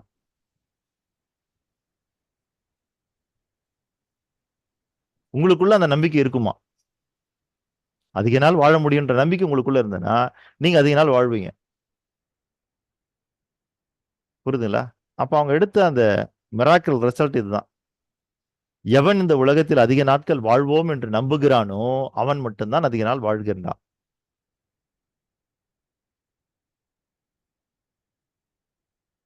நீங்க போய் பார்த்திருப்பீங்க சில கிராமங்கள்லாம், படுத்த படுக்கை கட்டிலோட கட்டிலா ஒரு பாட்டி கிடக்கும். அது சொல்லும், என் பேத்தி கல்யாணத்தை பார்க்காம நான் போக மாட்டேன்னு. நீங்க என்ன பண்ணாலும் போகாதது. ஆனா அதே பாருங்க, அந்த பேத்தி கல்யாணம் பார்த்துட்டு 1-2 நாள்ல பட்டுன்னு கிளம்பிடும். ஆமா. அப்ப அதனுடைய நம்பிக்கை அது. அது இருக்கிற வரைக்கும் ஒரு மனுஷனுக்கு உயிர் போகாது. அதுதான் சொல்ல, அவ்வளவு பெரிய சக்தி கொண்டது நம்பிக்கை. ஆனா நம்ம என்ன பண்ணோம்னா, இவ்வளவு பெரிய பிரம்மாண்டமான சக்தி கொண்ட நம்பிக்கை இருக்கு பாருங்க, அந்த நம்பிக்கையை வச்சு நம்ம சின்ன சின்ன வேலைகளா செஞ்சுட்டு இருக்கிறோம். இப்ப உங்க முன்னாடி கடவுள் வந்துட்டாருங்க, ரிச்சி நாராயணன் சார். கடவுள் உங்ககிட்ட வந்துட்டாரு, நேர்ல வராரு, என்ன வரம் வேணும்னு கேட்கிறாரு, என்ன வரம் வேணும்னு சொல்லுவீங்க? என்ன கேட்கணும்னு எனக்கு கன்ஃபியூஸ் ஆயிருங்க. அவ்வளவு வச்சிருக்கேன் லிஸ்ட். எவ்வளவு வச்சிருக்கீங்கல்ல? ஆமா. மேஜர் நாராயணன் சார் சொல்லுங்க சார். நீங்க சொன்னீங்கல்ல, அது அதிக நாள் வாழ்வாங்க சொல்லிட்டு, அது உண்மையா ஒரு கணக்கெடுக்க எடுத்தாங்க. ஏன்னா அந்த காலத்துல மேக்சிமம் கிறிஸ்டியன்ஸ் தான் இருந்தாங்க உலகத்துல. அப்ப கிறிஸ்டியன்ஸ் எந்த வாரம் 52 வாரத்துல எந்த வாரத்துல அதிக கிறிஸ்டியன்ஸ் இயற்கையால மரணம் அடைகிறாங்க, ஆக்சிடென்ட்லாம் விட்டுடுங்க, எந்த வாரத்துல கண்டுபிடிச்சாங்க. ரொம்ப நிறைய பேர்கிட்ட கேட்டாங்க, யாருக்கும் சொல்ல தெரியல. அப்புறம் கண்டுபிடிச்சாங்க, முதல் வாரத்துல ஒரு ஆண்டோட முதல் வாரத்துல மேக்சிமம் கிறிஸ்டியன்ஸ் இறக்குறாங்க சொல்லிட்டு. மில்டன் ஐயாவுக்கும் தெரியாது ஏன் ரொம்ப ரிசர்ச் பண்ணாங்க. ரொம்ப வயசானவங்க என்ன பண்ணுவாங்க, ஆகஸ்ட் செப்டம்பர்லேருந்தே கிறிஸ்மஸ்க்கு கொண்டாடுறதுக்கு தயார் பண்ணிருவாங்க. சொந்தக்காரன் வருவாங்க, வெளியூர்ல இருக்க பேரன் வருவான், பேத்தி வருவான், பையன் வருவான், பொண்ணு வருவான் சொல்லிட்டு ரொம்ப அவளோட இருப்பாங்க. இந்த டிசம்பர் மாசம் வந்த அவ்வளவு உற்சாகமா இருக்கும், வந்து ஓடும். கிறிஸ்மஸ்க்கு ஒரு வாரம் முன்னாடி ரொம்ப ரெடி பண்ணிருவாங்க. வந்தோடனே அவங்கள வரவேற்பாங்க, அவங்க கூடயே இருப்பாங்க, நல்லா டைம் ஸ்பெண்ட் பண்ணுவாங்க. கிறிஸ்மஸ் அட்டகாசம் கொண்டாடுவாங்க. அடுத்த நாள் 26ஆம் தேதி பாக்ஸிங் டே சொல்லுவாங்க. ஏன்னா நீங்க வந்து பரிசு பொருட்கள் பிரிப்பாங்க, அது பாக்ஸிங் டே சொல்லுவாங்க. பாக்ஸிங் டே கூட இருப்பாங்க. அடுத்த நாள் அடுத்த ஒரு நாள்ல ஃபர்ஸ்ட் வந்துடும், ஃபர்ஸ்ட் ஜனவரி, புது ஆண்டு பிறப்பு. ரொம்ப சந்தோஷமா இருப்பாங்க. ஸோ 1ஆம் முடிஞ்ச உடனே 1ஆவது 2ஆவது எல்லாம் அவங்க ஊருக்கு கிளம்பிடுவாங்க. ஊருக்கு கிளம்பின அப்புறம் அடுத்த 11 மாசம் அவங்க தனிமையில இருக்கணும். வருவாங்க ஏக்கம். இந்த ஏக்கத்திலேயே முதல் வாரம் தான் மேக்ஸிமம் கிறிஸ்டியன்ஸ் ஆகிறாங்க சொல்லிட்டு ஒரு கணக்கெடுப்பு சொல்லுது. இப்போ இங்கிலீஷ்ல சொல்லுவாங்க, something to look forward to in life சொல்லுவாங்க. ஏதாவது ஒரு எதிர்பார்ப்பு இருக்கணும். அந்த எதிர்பார்ப்பு இல்லைன்னு நீங்க சொன்னீங்களே போயிடும். பேத்தியோட கல்யாணத்தை பார்த்தா தான் உயிரோடு சொல்லிட்டு ஒரு மனத்தோட ஒரு எண்ணத்தோட உறுதியா ஒரு மூதாட்டி இருந்தாங்க சொல்லிட்டு அதே போல ரொம்ப உடல் உபாதை இருந்தவங்க எப்படி கிறிஸ்துமஸ் பசங்க தங்களை தாங்களே தாக்கப்படுத்தி ஃபர்ஸ்ட் ஜனவரி டெஃபினட்டா இருப்பாங்க. அதுக்கப்புறம் சொல்றது எனக்கு ஞாபகம் வந்தது. நன்றி நன்றி நன்றிங்க ஐயா. அப்ப நம்பிக்கை அவ்வளவு பெரிய வலிமை கொண்டதுங்க ஐயா. ஆனா அவ்வளவு பெரிய வலிமை கொண்டது இப்ப பாருங்க, கடவுளே நேர்ல வந்துட்டாரு, என்ன வரம் வேணும்னு கேட்கிறாரு. இப்ப ரிச் நாராயண ஐயாவுக்கு என்னன்னா எதை கேட்கறதுன்னு தெரியல, குழப்பமா இருக்குன்னு. அது எனக்கு மட்டும் இல்ல, யாரு இங்க உள்ளவங்க யாராவது ஒண்ணு மட்டும் கேட்பாங்களா? எல்லாருக்கும் அந்த மனநிலை தான் சொல்றேன். ஏன்னா எதிர்பார்க்காத ஒண்ணு வந்துருச்சுன்னு வச்சுக்கோங்களேன், உங்களுக்கு பேச கூட வராது. இல்ல அதுதாங்க ஐயா, நாம கடவுள் நேர்ல வந்த பிறகு நம்ம என்னென்னமோ கேட்க தயாராகிறோம் இல்லையா? கடவுள் வந்த இனிமேல் நீங்க என்ன பண்ணுங்க, சிம்பிளா கேளுங்க, இல்ல உன்னுடைய தன்மைக்கு என்னை மாற்றி விடு, வேற எதுவுமே நமக்கு வேணாங்கிறேன். அந்த தன்மைக்கு போகணும்னு அவங்கள மாதிரி ரிசர்ச் பண்ணி ஞானி முனிவர்கள் தான் அந்த கேள்வி கேட்க முடியும். சாதாரண மனிதர்கள் கேட்க அதுதான் சொன்னேன், சாதாரண மனிதன் கேட்க முடியாதுன்ற நம்பிக்கை இருக்கிற வரைக்கும் உங்களை வேற யாராலும் அசைக்க முடியாது.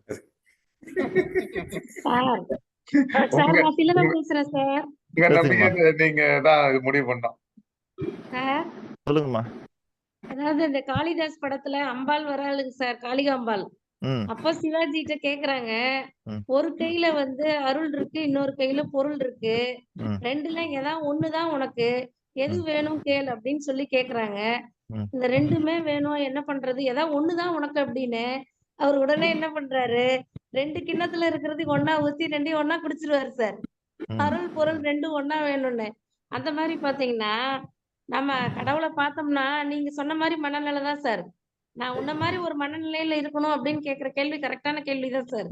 ஏன்னா நமக்கு என்ன கேட்டாலும் பத்தாது, நிறைய வேணும் வேணும் அந்த மாதிரி சார் மனநிலை இருக்கும். உன்னை போல் என்னை மாற்றி விடுனா இறைத்தன்மை, அதை விட வேற ஒண்ணுமே இல்லைங்களே சார். அதுக்குள்ளேயே அனைத்தும் அடங்கிருது. இப்ப நீங்க சொன்ன இலகுவான தனிமை, எளிமையான தனிமை, எல்லா தன்மையும் அதுலயே வந்துடுறதுனால நம்ம சிறந்தவங்களா மாறிடுறோம். அதான் இப்போ வாட்ஸ்அப்ல ஒண்ணு வருது சரிங்களா, ஒரு சின்ன இமேஜ் ஒண்ணு வருது, அதுல போட்டிருக்காங்க, ஒரு மனுஷன் கடவுள்கிட்ட கேட்டானா, பெட்டி நிறைய பணம், ஏசி ரூமு, நிம்மதியான தூக்கம் அப்படின்னு சரில போட்டுட்டு, சரில ஒரு செக்யூரிட்டி ஒருத்தர் ஏடிஎம் ரூம் மிஷினுக்குள்ள உட்காந்து அந்த ரூம்ல உட்காந்து தூங்கிட்டு இருக்கிறாரு. அந்த போட்டோ அனுப்புறாங்க. ஏன்னா அவர் கேட்டாராம், பொட்டி நிறைய பணம், ஏசி ரூமு, நிம்மதியான தூக்கம், இது 3த்தையும் கடவுள் கொடுத்துட்டாராம். இப்ப அவர் எங்க இருக்காருன்னா ஏடிஎம்ல செக்யூரிட்டியா இருக்காராம். நீங்க கேட்கறத சரியா கேட்கலன்னு வச்சுங்க, கடவுள் வில்லங்கமானவரு, எதையா மாத்தி கொடுத்துட்டு போயிடுவாரு. உங்க நம்பிக்கை அந்த மாதிரிதான். உங்களுடைய நம்பிக்கை அந்த மாதிரிதான். நன்றி நன்றிங்கய்யா. சரி, இன்றைய பாடத்திட்டத்துல இருந்து உங்களுக்கு வேற ஏதான கேள்விகள்? ஏன் நான் ஒவ்வொருத்தையும் பாடம் முடிச்சோன்னா கேள்வி கேள்வி கேள்வி கேள்வின்னு கேட்கிறேன்னா, என்ன இது எதுவுமே கேள்வி இல்லையா இருக்கணும்.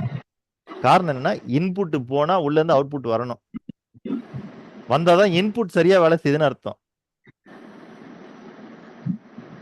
இல்லைன்னா அந்த இன்புட்ல ஏதோ ஒரு சிக்கல் இருக்குன்னு அர்த்தம். அதுக்காக தான் நான் உங்ககிட்ட கேள்வி கேள்வின்னு கேட்கிறேன் நான். அப்ப இன்னைக்கு ஒரு இன்புட் உள்ள போயிருக்குது. சிவபாலன் ஐயா சொல்லுங்க ஐயா.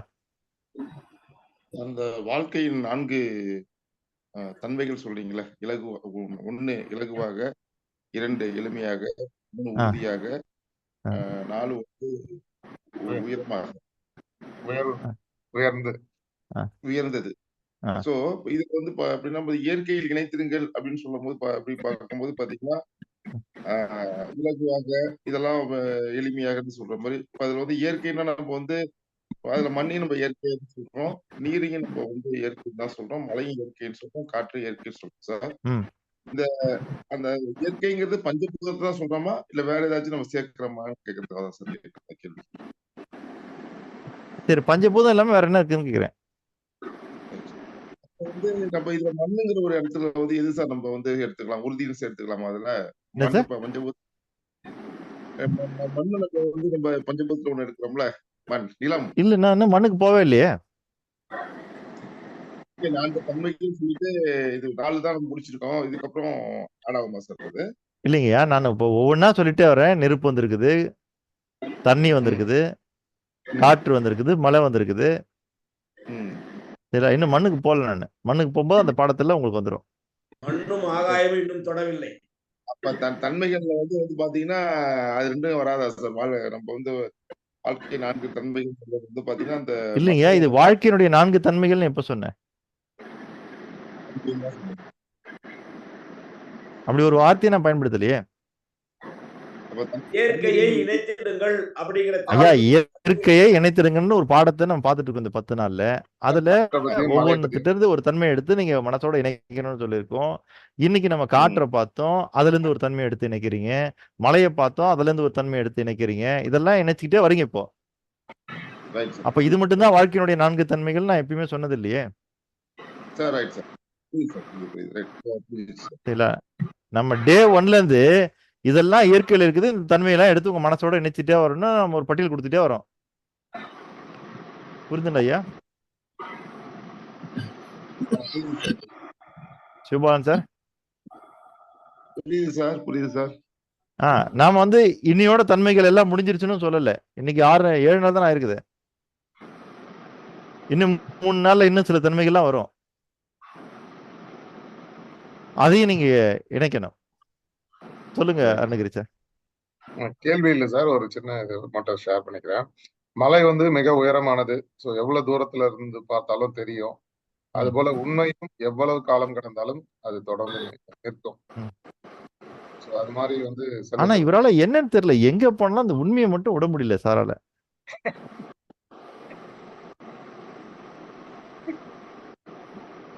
சார் நேர்மை, வாய்மை, தூய்மை 3 தான் சார் முக்கியத்துவம் பெறுது. இல்ல நம்பிக்கை வரும்போது நீங்க அந்த உண்மையை விட்டுணும். நம்பிக்கை மட்டும் தான் இருக்கணும். உண்மையை பாத்தீங்கன்னா நம்பிக்கை வராது. உண்மையை பார்த்தா நம்பிக்கை வராதுல்ல சார். நம்பிக்கை இருந்தா நம்பிக்கை உருவாக்குறது அத்தனையுமே உண்மைதான்றேன். ஓகே, அப்படி எடுத்துக்கிட்டோம். நம்பிக்கை உருவாக்குற அத்தனையும் உண்மை. ஏன்னா நீங்க சொல்லக்கூடிய உண்மையை நம்பிக்கையால மட்டும்தான் உருவாக்க முடியும். அப்போ உண்மைங்கிறது கிரியேஷன், நம்பிக்கைங்கிறது கிரியேட்டர். சரிங்களா? உண்மை என்பது படைப்பு, நம்பிக்கை என்பது படைப்பாளி. அப்போ எல்லா உண்மைகளையும் படைப்பது இதுன்னா நம்பிக்கை தான். அது ஒண்ணு. 2வது, இன்னைக்கு நம்ம வாழக்கூடிய காலத்திற்கு மக்களை வாழ வைப்பதற்கு பொய் தேவை என்றால் இந்த பிரபஞ்சம் அதையும் பிடிச்சு வச்சுக்கும். புரியுதுங்களா? போன நூற்றாண்டுல அது பொய்யா இருக்கலாம், ஆனா இந்த நூற்றாண்டுல அதை உண்மையாக்கும். இந்த நூற்றாண்டுல உண்மையா இருக்கிற ஒண்ணு அடுத்த நூற்றாண்டுல பொய்யா மாத்தும். இது எல்லாமே பிரபஞ்சத்தால முடியும். ஓகேங்களா? அப்போ நாம நிலையில்லாதது அப்படின்னு படிக்கிறோம் இல்லையா? அததான் சொல்ல, உண்மையும் நிலையில்லாததுதான். அதையும் நம்ம புரிஞ்சுக்கணும். ஓகேங்களா? ஏன்னா நீங்க கொடுத்த பேஸ்ட் இருக்கு பாருங்க, அதை வீட்டுக்கு கொண்டாந்து போட்டோன்னே பசங்க திறந்து பார்த்தோன்னே அப்பா பேஸ்ட் கெட்டு போச்சுப்பான்னானுங்க. என்னடா என்ன கருப்பு கலரா இருக்குதுப்பா அப்படின்னானுங்க. இல்லப்பா, அப்பா சின்ன பையனா இருக்கும்போது கோல்கேட் விளம்பரம் வரும், கையில போட்டு தைச்சா தப்புன்னு சொன்னாங்க. இப்ப அதுலதான் நிறைய நன்மை இருக்குன்னு கண்டுபிடிச்சிட்டாங்க. அதுல கரியிலேயே பேஸ்ட் தயார் பண்றாங்கப்பா. எது ஒரு காலத்துல பொய்யா இருந்ததோ அது இப்ப உண்மையாகுது, எது ஒரு காலத்துல உண்மையா இருந்ததோ அது இப்ப பொய்யாகுது. இது எல்லாமே காலத்தினுடைய கோலம். அதாவது பிரபஞ்சத்தினால எது வேணாலும் முடியும். சார் அதனாலதான் இருக்குன்னு சொன்னா அது இல்லாம போகலாம், இல்லன்னு சொன்னா அது இருக்கலாம் நாளைக்கு. ஆமாங்க ஐயா. இருக்குன்றதுக்கும் போல இல்லன்றதுக்கும் போல நடுநிலை பண்றேன். சொல்லுங்க ஐயா. அப்ப கரிய உப்பு சேர்த்து தேய்ச்சோம். ஆமாங்க ஐயா. திரும்ப ஒரு முறை சொல்லிடுறேன் என்னோட கருத்தை. உப்பான்னு கேட்டாங்க.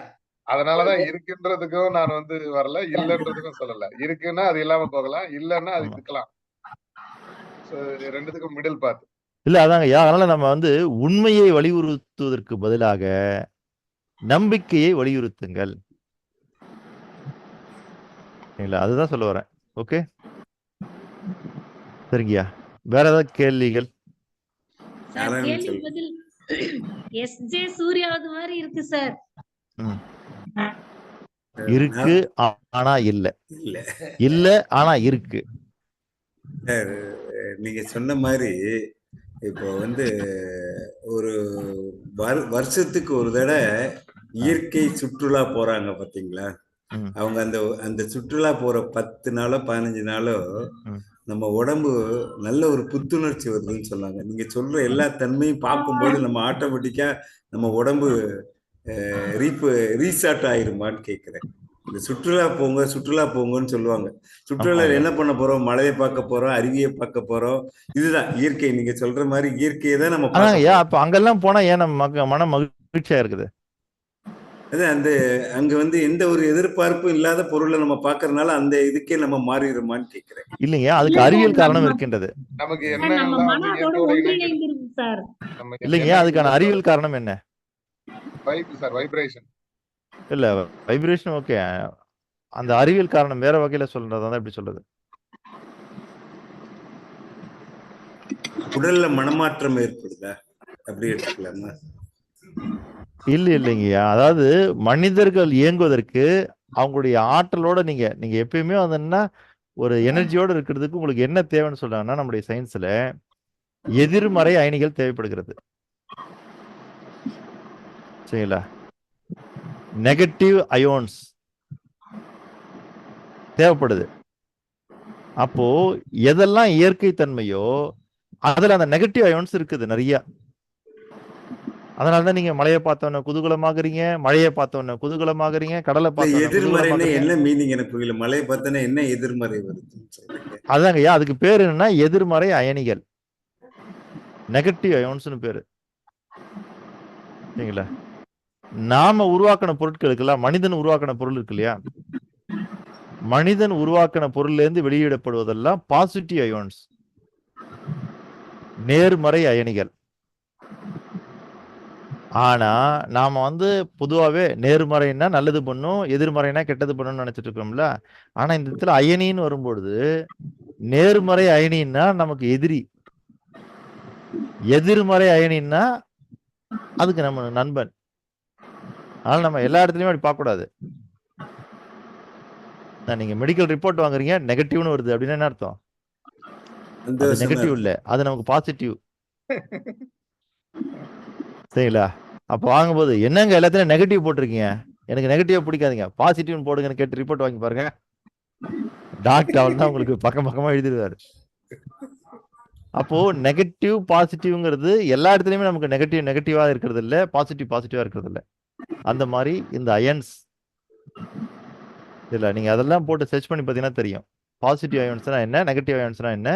மனிதர்களுக்கு உறுதுணையாக இருப்பது நெகட்டிவ் அயன்ஸ். அந்த நெகட்டிவ் அயன்ஸ் தான் இயற்கையினுடைய எல்லா தன்மைகளும் இருக்குது. அதனாலதான் நீங்க மழையை பார்த்தோன்னு குதூகலமாகறீங்க, மழையை பார்த்தோன்னு குதூகலமாகறீங்க, கடலை பார்த்தோன்னு குதூகலமாகறீங்க, ஆறை பார்த்தோன்னு குதூகலமாகறீங்க. அதெல்லாம் என்னன்னா அந்த எதிர்மறை அயனிகளுடைய ஆதிக்கம் அதிகமா இருக்குது. இன்னைக்கு சொல்லிட்டேன் இல்லையா, நாளைக்கு ஃபுல்லா வீடியோ பாருங்க. என்ன இருக்கும்? ஒண்ணு பாசிட்டிவ் அயன்ஸா இருக்கும், இல்ல நெகட்டிவ் அயன்ஸா இருக்கும். சரிங்களா?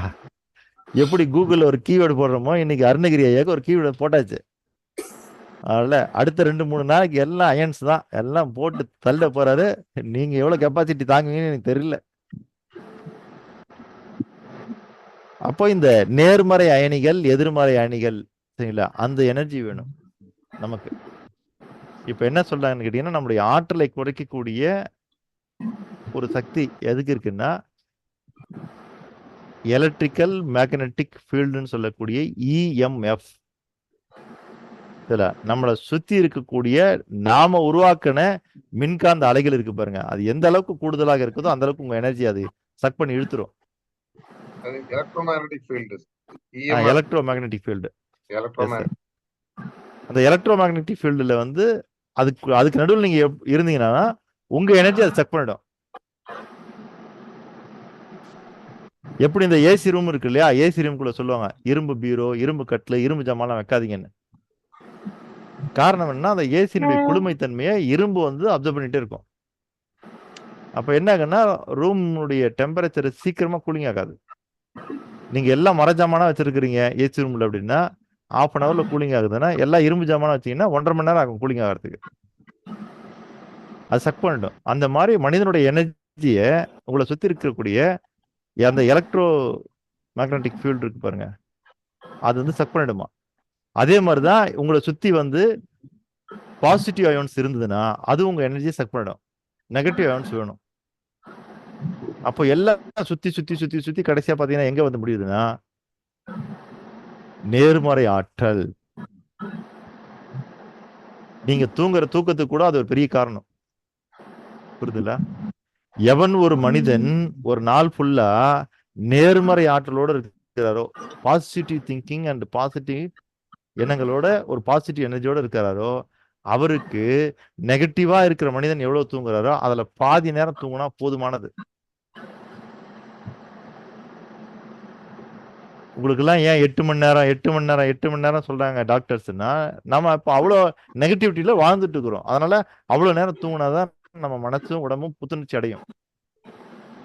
ஆனா நீங்க இந்த உலகத்துல இருக்கக்கூடிய எல்லா தலைவர்கள் எடுத்துக்கங்க, எல்லா சாதனையாளர்கள் எடுத்துக்கங்க, அவங்க எல்லாம் 4ல இருந்து 5 மணி நேரம் தூங்கணும் தான். அப்போ ஏன் அவங்களால தூங்க முடியுதுன்னா காரணம் என்னன்னா அவங்க கிட்ட பாசிட்டிவ் எனர்ஜி நிறைய இருக்குது. இதை வந்து இன்னொரு சயின்ஸ் என்னன்னா வேற மாதிரி சொல்லுது. அது என்ன சொல்லுதுன்னா ஆரா அப்படின்னுது இல்ல, புத்தர் நடந்து வந்தால் 200 கிலோமீட்டருக்கு அவருடைய ஆரா இருந்தது அப்படிலாம் சொல்றாங்க. அப்ப இதெல்லாம் ஒரு சக்தி, அந்த பாசிட்டிவ் எனர்ஜி தான் அது.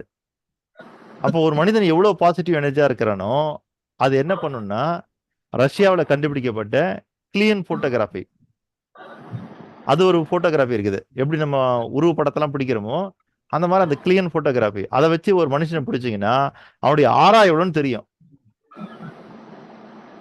சரிங்களா? அந்த போட்டோகிராஃபி போய் நீங்க பிடிச்சி பார்த்தீங்கன்னா தெரியும் உங்களுக்கு உங்களுடைய ஆரா எவ்வளோ இருக்குன்னு.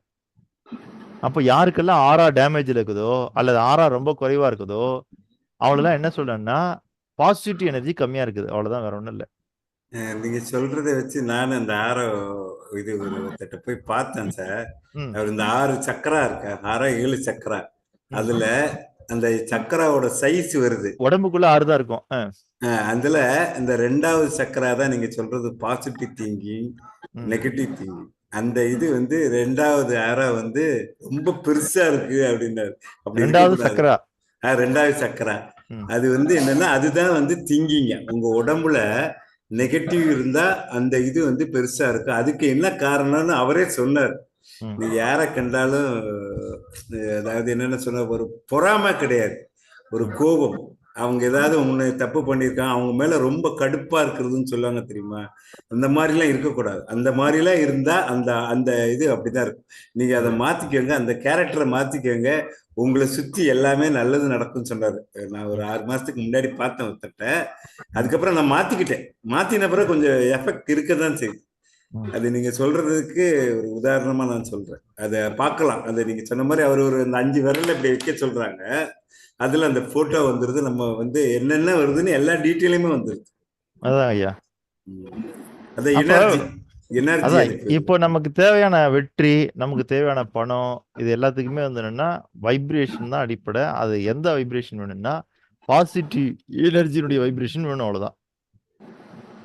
நீங்க எவ்வளவுக்கு எவ்வளவு பாசிட்டிவா இருக்கிறீங்களோ உங்களை சுத்தி இருக்க. அவர் இன்னொரு ஷாட் என்ன சொன்னார் தெரியுமா, பாசிட்டிவ் நீ ஜெனரேட் பண்ண வேண்டாம், நீ நெகட்டிவ் குறைச்சிட்டாலே அது பாசிட்டிவ் ஆயிருன்னு சொல்லிட்டாரு. அதாங்க ஐயா, அவர் அப்படி தெரிய போக வேண்டாம் அப்படின்னு. இல்ல அதுதாங்க ஐயா, அது அவர் அப்படி சொல்லி தர்றாரு. ஆனா நம்ம கிட்ட பாடம் எப்படி தெரியுங்களா, அப்படி இல்ல. பாசிட்டிவ் அதிகப்படுத்தாம உங்ககிட்ட இருந்து நெகட்டிவ் குறையவே குறையாது. புரியுதுங்களா? அவர் எப்படி சொல்லி கொடுத்தாரு அவங்களுக்கு, நெகட்டிவ் குறைச்சிங்கன்னு. நெகட்டிவ் குறைக்கவே முடியாது. எப்ப குறையும்னா பாசிட்டிவ் கூட்டாம நெகட்டிவ் குறையறதுக்கு வாய்ப்பே இல்லை.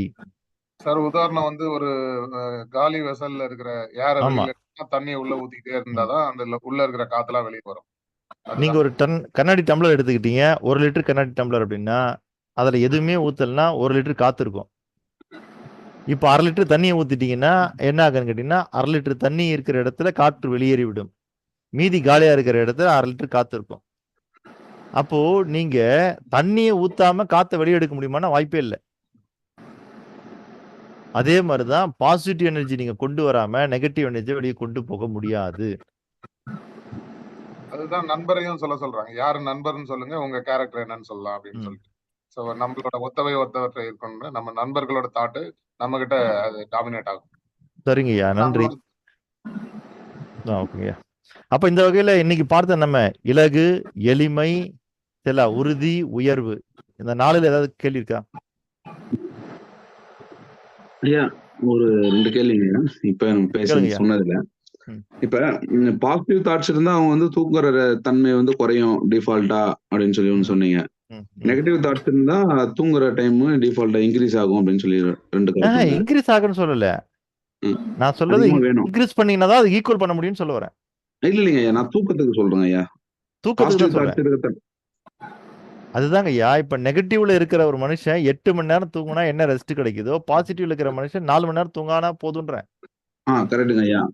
இது புரிஞ்சுது. அதான் நானும் எழுதி கரெக்ட் அப்படிதான் எழுதியிருக்கேன். சரி. இதுல வந்து இப்ப இந்த பாசிட்டிவ் தாட் நெகட்டிவ் தாட்ன்றீங்க இல்லைங்களா? அதுக்கு வந்து இப்ப சமுதாயத்தை பத்தி யோசிக்கிறவங்க, சமுதாயத்துக்காக வேலை செய்யறவங்க பாசிட்டிவும், தன்னை பத்தி யோசிக்கிறவங்க, தன் குடும்பத்துக்காக சுயநலத்துக்காக யோசிக்கிறவங்க நெகட்டிவ்னு எடுக்கலாமா இல்ல வேற மாதிரி? அது எப்படிங்க? அது இலக்கு கொஞ்சம் அது கொஞ்சம் அப்படிங்க இல்லையா? பாசிட்டிவான மனுஷங்கிட்ட நீங்க ஒரு விஷயத்த சொன்னீங்கன்னு வச்சுங்க, அவன் என்ன சொல்லனா, இது ரொம்ப கஷ்டம், இந்த வேலையை செய்யறது ரொம்ப கஷ்டம்.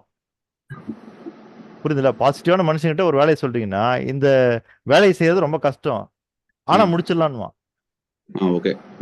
நெகட்டிவான அதுகிட்ட சொன்னா முதல்லயே அவன் என்ன சொல்லுவான்னா, இது முடியாது ஏன்னா ரொம்ப கஷ்டம். புரியுதுல? அவன் என்ன பண்ணா முதல்ல ரிசல்ட்டை சொல்லுவான், அப்புறம் ரீசன் சொல்லுவான். ஆனா பாசிட்டிவான மனுஷன் என்ன பண்ணா, முதல்ல ரீசனை சொல்லிட்டு அப்புறம் ரிசல்ட் சொல்லுவான்.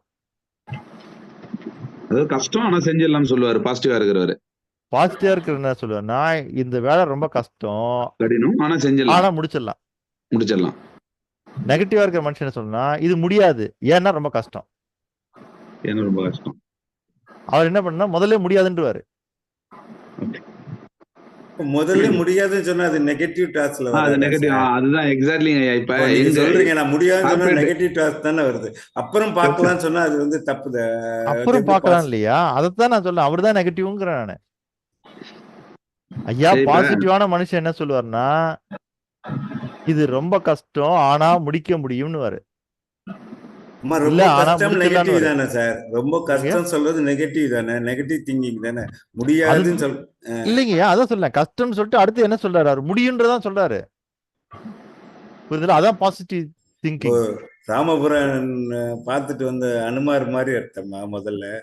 முதல்ல கண்டேன் சீதைன்னு சொல்ல மாதிரி சொல்லணும்னு சொல்றீங்களா? ஆமா. சீதையின்னு சொன்னா அது என்ன நடந்துரும் மன கஷ்டமாயிருமா? அதனால கண்டேன்னு சொல்லிட்டு சீதைன்னு சொன்ன மாதிரி. ஏன்னா அங்க ராமருடைய எதிர்பார்ப்பு என்னன்னா, சீதையை பார்க்க அமைச்சிருக்கிறாரு, ரிசல்ட் வேணும் இல்ல. ஆனா முதல் வார்த்தை கண்டேன், அடுத்ததான் சீதைங்கிறாரு. அப்போ அந்த முதல் வார்த்தை போட்ட உடனே முடிஞ்சு போச்சு. அப்ப ரிசல்ட் என்ன? பாத்துட்டாரு. ஆமா, யார பாத்துட்டாரு? சீதையை. அதான் கண்டேன் சீதைன்னு முடிஞ்சு போச்சு. அப்ப நீங்க சொல்றது பாசிட்டிவ் திங்கிங் இந்த மாதிரி இருக்கணும்னு சொல்றீங்க. இந்த மாதிரி இருக்கணும். அதாவது பாசிட்டிவ் திங்கிங் என்ன எப்படி இருக்கணும்? நீங்க கணக்கு ஃபார்முலா என்ன போட்டாலும் கடைசியா எண்டில் பார்த்தீங்கன்னு வச்சுங்க, ரிசல்ட் வந்துன்னா கரெக்டா இருக்கணும். ஓகேங்களா? சில பேர் ஃபார்முலா இருக்கு பாருங்க, ஃபார்முலா வழியெல்லாம் கரெக்டா போட்டுருப்பாங்க, கடைசியா போட்ட ஆன்சர் தப்பா இருக்கும், மார்க் கிடைக்காது. இல்ல வழியெல்லாம் கரெக்டா போட்டு ஆன்சர் தப்பா போட்டுட்டீங்கன்னாலும் தப்பு. வழி எப்படினாலும் போட்டுக்க, ரிசல்ட் ஆன்சர் கரெக்டா. ஆனா வழி எப்படி இருந்தாலும் கடைசியா வந்துன்னா ஒருத்தர் சில பேர் ரிசல்ட் கரெக்டா போட்டுப்பாங்க, அதுக்காக ஒரு மார்க் வாங்கியிருப்பாரு. அந்த மாதிரி இல்ல, அந்த மாதிரி வந்து என்னன்னா ஒரு விஷயத்த பார்க்கும்போது இது ரொம்ப கஷ்டம்தான் ஆனா முடிச்சிடலாம் நினைக்கிறாரு பாருங்க, அது பாசிட்டிவ் திங்கிங். எடுத்த எடுப்புல இது முடியாதுங்க ஏன்னா ரொம்ப கஷ்டம் அப்படின்னு சொல்றா பாருங்க, அது நெகட்டிவ் திங்கிங். சொல்லுங்க வேலுமதன் சார். அதான் இப்ப ஓகே, அருணகிரி சார் கேட்ட மாதிரிதான். சரி, நாராயணன் சார் சொன்ன மாதிரி இப்ப எங்க ஆபீஸ்ல ஏதாவது ஒரு வேலை சொன்னாங்கன்னா, எடுத்த உடனே கஷ்டம் அப்படின்னு சொன்னா, முடியாதுன்னு சொன்னா your mind set mind black அப்படின்னு சொல்லிடுவாங்க. இல்லையா? இப்ப நீங்க ரெண்டுத்தையும் போட்டு குழப்பிக்கிறீங்க. எடுத்த உடனே கஷ்டம்னு சொல்றது வேற, எடுத்த உடனே முடியாதுன்னு சொல்றது வேற. பாசிட்டிவ் திங்கிங்ல இருந்தீங்கன்னா நீங்க எடுத்த உடனே கஷ்டம்னு சொல்லுவீங்க, ஆனா முடியும்னு முடிப்பீங்க. நெகட்டிவ் திங்கிங்ல இருந்தீங்கன்னா எடுத்த உடனே முடியாதுன்னு வைங்க, முடியாது ரொம்ப கஷ்டம்னு சொல்லிடுவாங்க, கஷ்டம்னு முடிப்பீங்க. ஓகேங்க, சொல்றது கரெக்டா. அதை எடுத்துக்கிற விதம் தான் அவரு நீங்க சொல்ற ஆள் எடுத்துக்கிற விதம் வந்து நம்மளை எப்படி பாக்குறாருன்னு தெரியும். இப்போ உங்களை பத்தி நல்ல 4 வேலை கொடுத்துருப்பாரு, ஆனா கஷ்டமான வேலை நீங்க முடிச்சு காமிச்சிருப்பீங்க.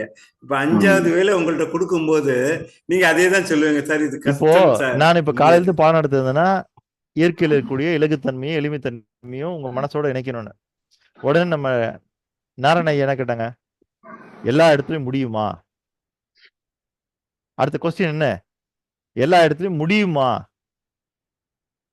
சரி, இதே நம்ம கிட்ட பாசிட்டிவ் திங்கிங் இருந்தா என்ன அர்த்தம்னா, இது ரொம்ப கஷ்டமா இருக்கும் பொழுது ஆனாலும் முடியும். சரிங்களா? அப்போ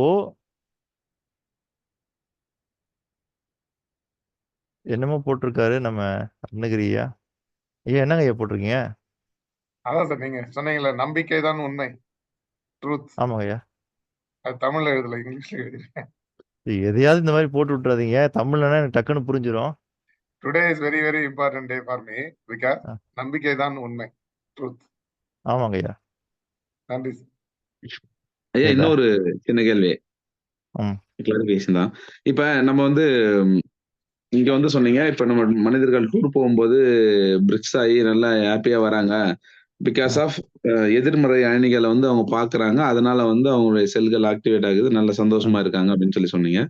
மனிதர்களால் உருவாக்கப்பட்ட பொருள்கள் வந்து நேர்மறை அயனிகள் உடையது, அதனால நம்ம வந்து ரொட்டீன்ல வந்து ரொம்ப சந்தோஷமா இருக்கிறது இல்லைன்னு சொன்னீங்க. கரெக்டுங்களா? என் புரிதல் கரெக்டுங்களா?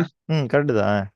அப்ப நம்ம உருவாக்கின பொருள்லாம் எதுங்க ஐயா? அந்த மாதிரி இப்ப எதிர்மறை அயனிகள் வந்து இயற்கை, காடு மலைகள் இதெல்லாம் பார்த்தா எதிர்மறை அயனிகள். நம்ம பொருள்னா என்னங்க ஐயா? இப்போ உங்ககிட்ட வந்து ஒரு ரோல் சைஸ் கார் கொடுத்தா சந்தோஷப்படுவீங்களா இல்லையா? சந்தோஷப்படுவேன். எவ்வளவு சந்தோஷப்படுவீங்க? ரொம்ப. சரிங்களா? அடுத்த மாசமும் நான் ஒரு ரோல் சைஸ் கார் கொடுக்குறேன். ஓகேங்க. இப்ப எவ்வளவு சந்தோஷப்படுவீங்க? இன்னமும் சந்தோஷப்படுவேன். இன்னும் சந்தோஷப்பட மாட்டீங்க. அது 100% முதல்ல கொடுக்கும்போது அப்புறம் 75 இல்லையா? நீங்க முதல்ல ரோல் சைஸ் கார் வாங்கும்போது அந்த சந்தோஷம் அப்ப வராது. ரெண்டாவது டைம் வாங்கும்போது வராது. இருக்காது, கண்டிப்பா இருக்காதுங்க. ஆமா. ஏன்னா மூணாவது தடவை கார் வாங்கும்போது இன்னும் குறைஞ்சிரும், இன்னும் கொஞ்சம் குறையும். 4வது தடவை வாங்கும்போது சுத்தமா இருக்காது, போயிடும். 5வது தடவை வாங்கும்போது ஆசையே இருக்காது அது மேல. இருக்காது இல்லையா? ஆனா எனக்கு தெரிஞ்சு 50 தடவைக்கு மேல நான் குற்றாலத்துக்கு போயிட்டேன். 51வது தடவையும் இன்னும் அதே ஈர்ப்போட போறேன் நானு. சரிங்களா? எத்தனை தடவை நம்ம பீச்சுக்கு போயிருப்போம்? கண்டிப்பா. அட போங்கயா, பீச் போர் அடிக்குதா? அடிக்காது. மனசு சரியில்லைன்னா பீச் தானே போறோம். பீச் தானே போறோம். புரியுது இல்லையா? அப்போ இயற்கையினுடைய தன்மைக்கும் மனித தன்மைக்கும் என்ன வித்தியாசம்னா, மனுஷன் படைச்ச ஒண்ணு எவ்வளவு பிரம்மாண்டமா இருந்தாலும் அது முதல் தடவை தான் உங்களுக்கு பிரம்மாண்டத்தை கொடுக்கும். பிரம்மாண்டமா இருக்கும். புரியுதுல்ல? ஓகேங்க ஐயா. நான் இன்னமும் என்ன பண்றேன், விமானம் பறக்கும் போது என் தலைக்கு மேல நான் நிமிர்ந்து பாக்குறேன்.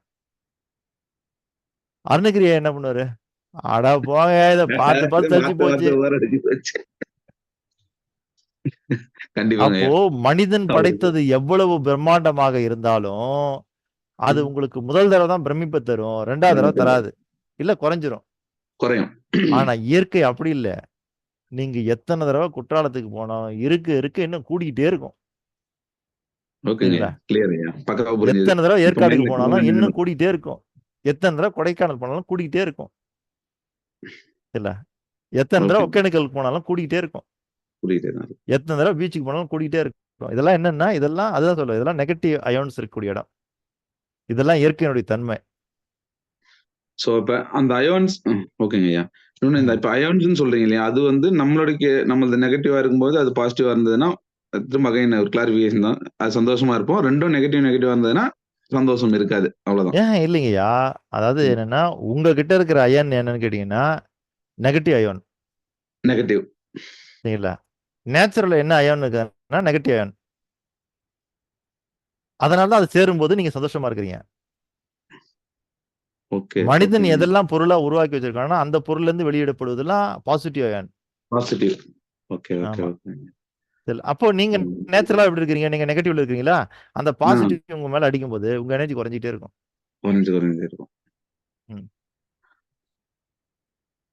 ஓகேங்களா? நன்றி ஐயா, புரிஞ்சது, கிளியரா புரிஞ்சது. ஓகே. லாஸ்ட் கிளாரிஃபிகேஷன் இப்பதான் புரிஞ்சது. நான் ஃபர்ஸ்ட் தப்பா புரிஞ்சுக்கிட்டேன். இந்த நெகட்டிவ் பாசிட்டிவ் தான் நல்லா இருக்குன்னு. நம்ம எடுக்கிறது பாசிட்டிவ் நினைச்சிட்டு அதுதான் இருந்தோம். சொல்லுவேன். அதுக்கு தான் நான் மெடிக்கல் ரிப்போர்ட்டே சொன்னேன். மெடிக்கல் ரிப்போர்ட் வாங்கும்போது எல்லாம் நெகட்டிவ்னா சந்தோஷப்படணும். ஓகே ஓகே ஓகேங்க ஐயா. இல்ல எல்லாம் பாசிட்டிவ் இருந்ததுன்னா அடடா பாருங்க என் மெடிக்கல் ரிப்போர்ட்டை பாருங்க 10 ஐட்டத்துல பாசிட்டிவ் போட்டிருக்காங்கன்னு. ஐயா உடம்பு பூரா வியாதி இருக்குன்னு அர்த்தம். அப்ப அந்த இடத்துல பாசிட்டிவ் பார்த்து சந்தோஷப்படணும், நெகட்டிவ் பார்த்தா சந்தோஷப்படணும். எனக்கு தெரிஞ்ச உலகத்துல இருக்கிற அவ்வளவு பேருமே கொரோனா ரிசல்ட் பார்த்து நெகட்டிவ்னு சந்தோஷப்பட்டாங்க.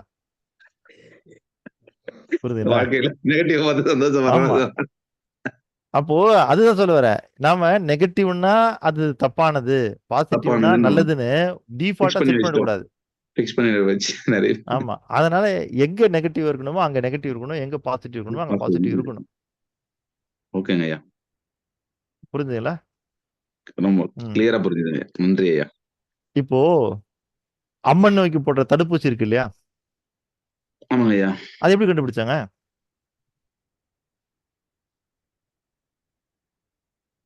இந்த என்ன வைரஸ் வருது அந்த வைரஸ்ல மருந்து எடுத்தாங்க. அது ஒரு வைரஸ் சார். அம்மை இன்ஜெக்ஷன் ஒரு வைரஸ். அதாவது அது மருந்து கிடையாது, எல்லாமே ஒரு வைரஸ் தான். எல்லா மருந்துமே ஒரு வைரஸ் தான். ஒரு வைரஸ வந்து இப்ப நம்ம பாடியில வரப்போகுது. இல்ல அதாங்கய்யா, அது என்ன பண்றாங்கன்னு கேட்டீங்கன்னா, தடுப்பூசி அப்படிங்கிறது என்னன்னு கேட்டீங்கன்னா அது மருந்து கிடையாது. அந்த வைரஸ்ல இருந்து எடுத்து மருந்து. எது உங்களுக்கு நோய்க்கான காரணியோ அந்த நோய்க்கான காரணியை சின்ன அளவுக்கு உங்க உடம்பு கொடுத்து உங்க செல்ஸை தயார் பண்ணிடுது, அதுக்கு அடையாளம் காமிச்சிருது. அதாவது சூழ்நிலையை ஏத்துக்கிறது, அதை ஹேண்டில் பண்ற தன்மையை உருவாக்கிடுறோம். இல்லைங்க, அதாவது அதான் அந்த ஹேண்டில் பண்ற தன்மை இருக்கு இல்லையா, அந்த ஹேண்டில் பண்ற தன்மையை நீங்க உருவாக்கிறோம் பாடிக்குள்ள. ஓகேங்களா? அதனால என்னன்னா அது பெருசா வரும்போது அது முதல்ல அலர்ட் ஆயிடும். இல்ல இது வந்து பாடியில இருக்கிற T4 செல்ஸ் செய்யற வேலை. நம்ம உடம்புக்குள்ள இருக்கிற ஒவ்வொரு செல்லுக்கும் ஒரு வேலை இருக்கு இல்லையா, அந்த மாதிரி T4 செல்ஸ் வேலை என்னன்னா அதுதான் உடம்பினுடைய ராணுவ படை. அதனுடைய வேலை வெளியில இருந்து வரக்கூடிய அதர் எலிமெண்ட் எதுவா இருந்தாலும் அதை ஐடென்டிஃபை பண்ணி அதை அழிக்கிறது தான் அதனுடைய வேலை. T4ங்களா? என்னங்க எது? T4 சிவப்பணுகள். ஓகே ஓகேங்க ஐயா.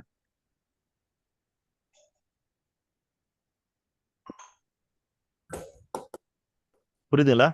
அது பேர் T4 இல்ல.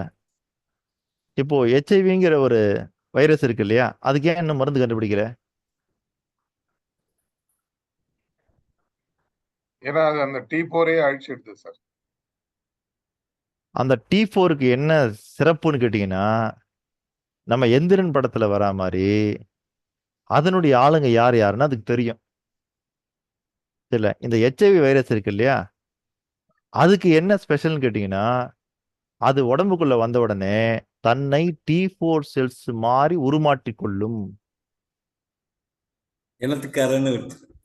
ஓகேங்களா? இப்ப அந்த T4 செல்ஸ்னால கண்டுபிடிக்க முடியல. ஆனாலும் தன்னுடைய இனம் அழியுதுன்னு அதுக்கு தெரியுதுன்னா அதுக்கு உடனே என்ன பண்ணும்னா, உடனே அது கமாண்ட் பண்ணும், உடனே T4 செல்ஸ் தான் T4A1 செல்களாக மாறிவிடும். சரிங்களா? அதாவது என்ன, அது வேற ஒரு சின்ன கமாண்ட் கொடுத்து மாத்திக்கும். அப்ப என்ன ஆகுன்னு கேட்டீங்கன்னா, இந்த கமாண்ட் வந்த உடனே இருக்கிற ஒரிஜினல் T4 செல்ஸ் எல்லாம் உருமாறிடும். உருமாறின உடனே இந்த HIV இருக்கு பாருங்க, அது T4 செல்லா இருந்தது இல்லையா, அது மட்டும் உடனே உருமாறாது. உடனே பார்த்து கண்டுபிடிச்சிருவோம், இவன் தாண்டா இங்க இருக்கிற அந்த கருப்பாடுன்னு. உடனே என்ன பண்ணும், T4 செல்ஸ் உருமாறின T4 செல்ஸ் இருக்கு இல்லையா, அது T4 செல்ஸ் உருவில் இருக்கக்கூடிய HIV அழிக்க ஆரம்பிக்கும்.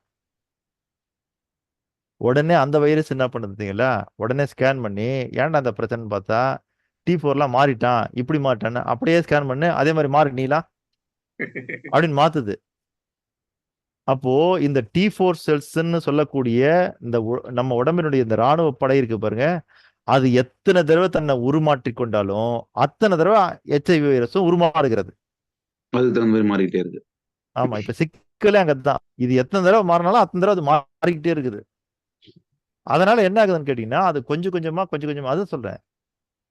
இது வந்து பாத்தீங்கன்னா HIV அப்படிங்கிறது ஒரு வியாதியா, அது ஒரு நோயானா இல்ல, உடம்பினுடைய நோய் எதிர்ப்பு சக்தியை அழிக்கக்கூடிய ஒன்று.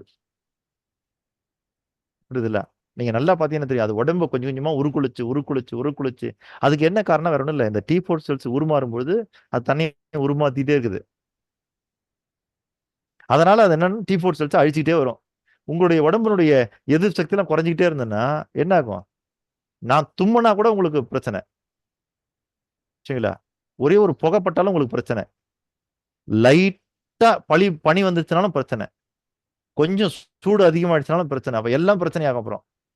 அதுதான் உங்களுக்கு இருக்கிற பிரச்சனை. அப்ப இது வரைக்கும் அதுக்கு ஏன் கண்டுபிடிக்க முடியலன்னா, இந்த HIV வைரஸ் அப்படிங்கிறது இந்த உடம்பினுடைய T4 செல்ஸ் எத்தனை தடவை உருமாற்றம் செய்தாலும் அத்தனை தடவை தன்னை மாத்திக்கிட்டே இருக்குது. அதுக்கு தான் என்ன பண்றதுன்னு தெரியாம விஞ்ஞானிகள்லாம் தடுமாறிட்டு இருக்காங்க. சரிங்க ஐயா, நம்ம பாடம் எங்கெங்கேயோ போயிட்டு இருக்குது. வேற ஏதாவது கேள்விகள் இருக்கா? நன்றிங்க ஐயா. சரி, ஓகே. கிளியரா? கிளியருங்க ஐயா. நன்றி. பக்கா சார், பக்கா.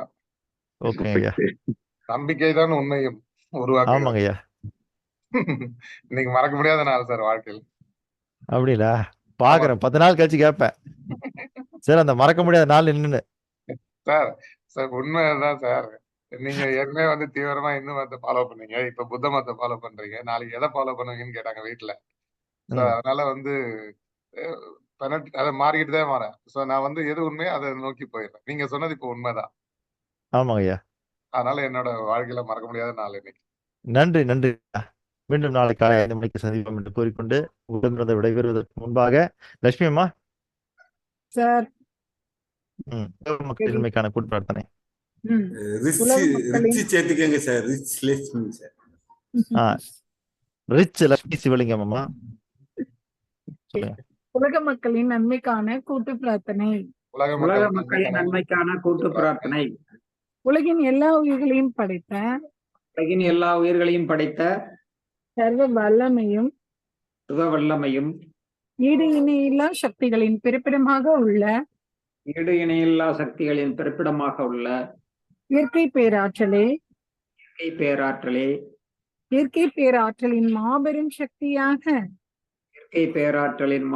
சக்தியாக எங்களின் ஆழ்மன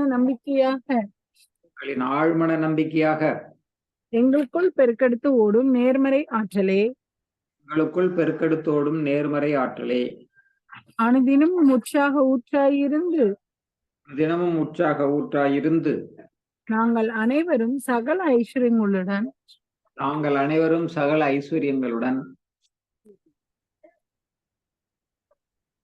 ஆனந்தமயமான ஆரோக்கிய வாழ்வினை பெற்று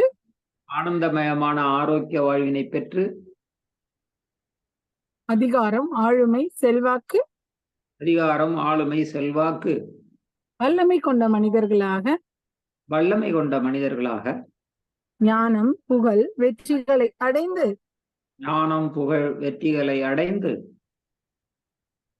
நாங்களும் எங்கள் குடும்பமும் பரிபூர்ண திருப்தியுடன் நிறைந்த செல்வ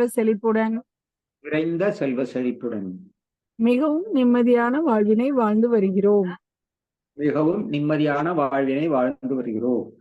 எங்களுக்கு நிம்மதியான வாழ்வினை அளித்த இயற்கை பேராற்றலின் பெரும் கருணைக்கு எங்களின் மனமார்ந்த நன்றி. எங்களின் உணர்வுபூர்வமான நன்றி. எங்களின் ஆத்மார்த்தமான நன்றி. அனைவருக்கும் நன்றி.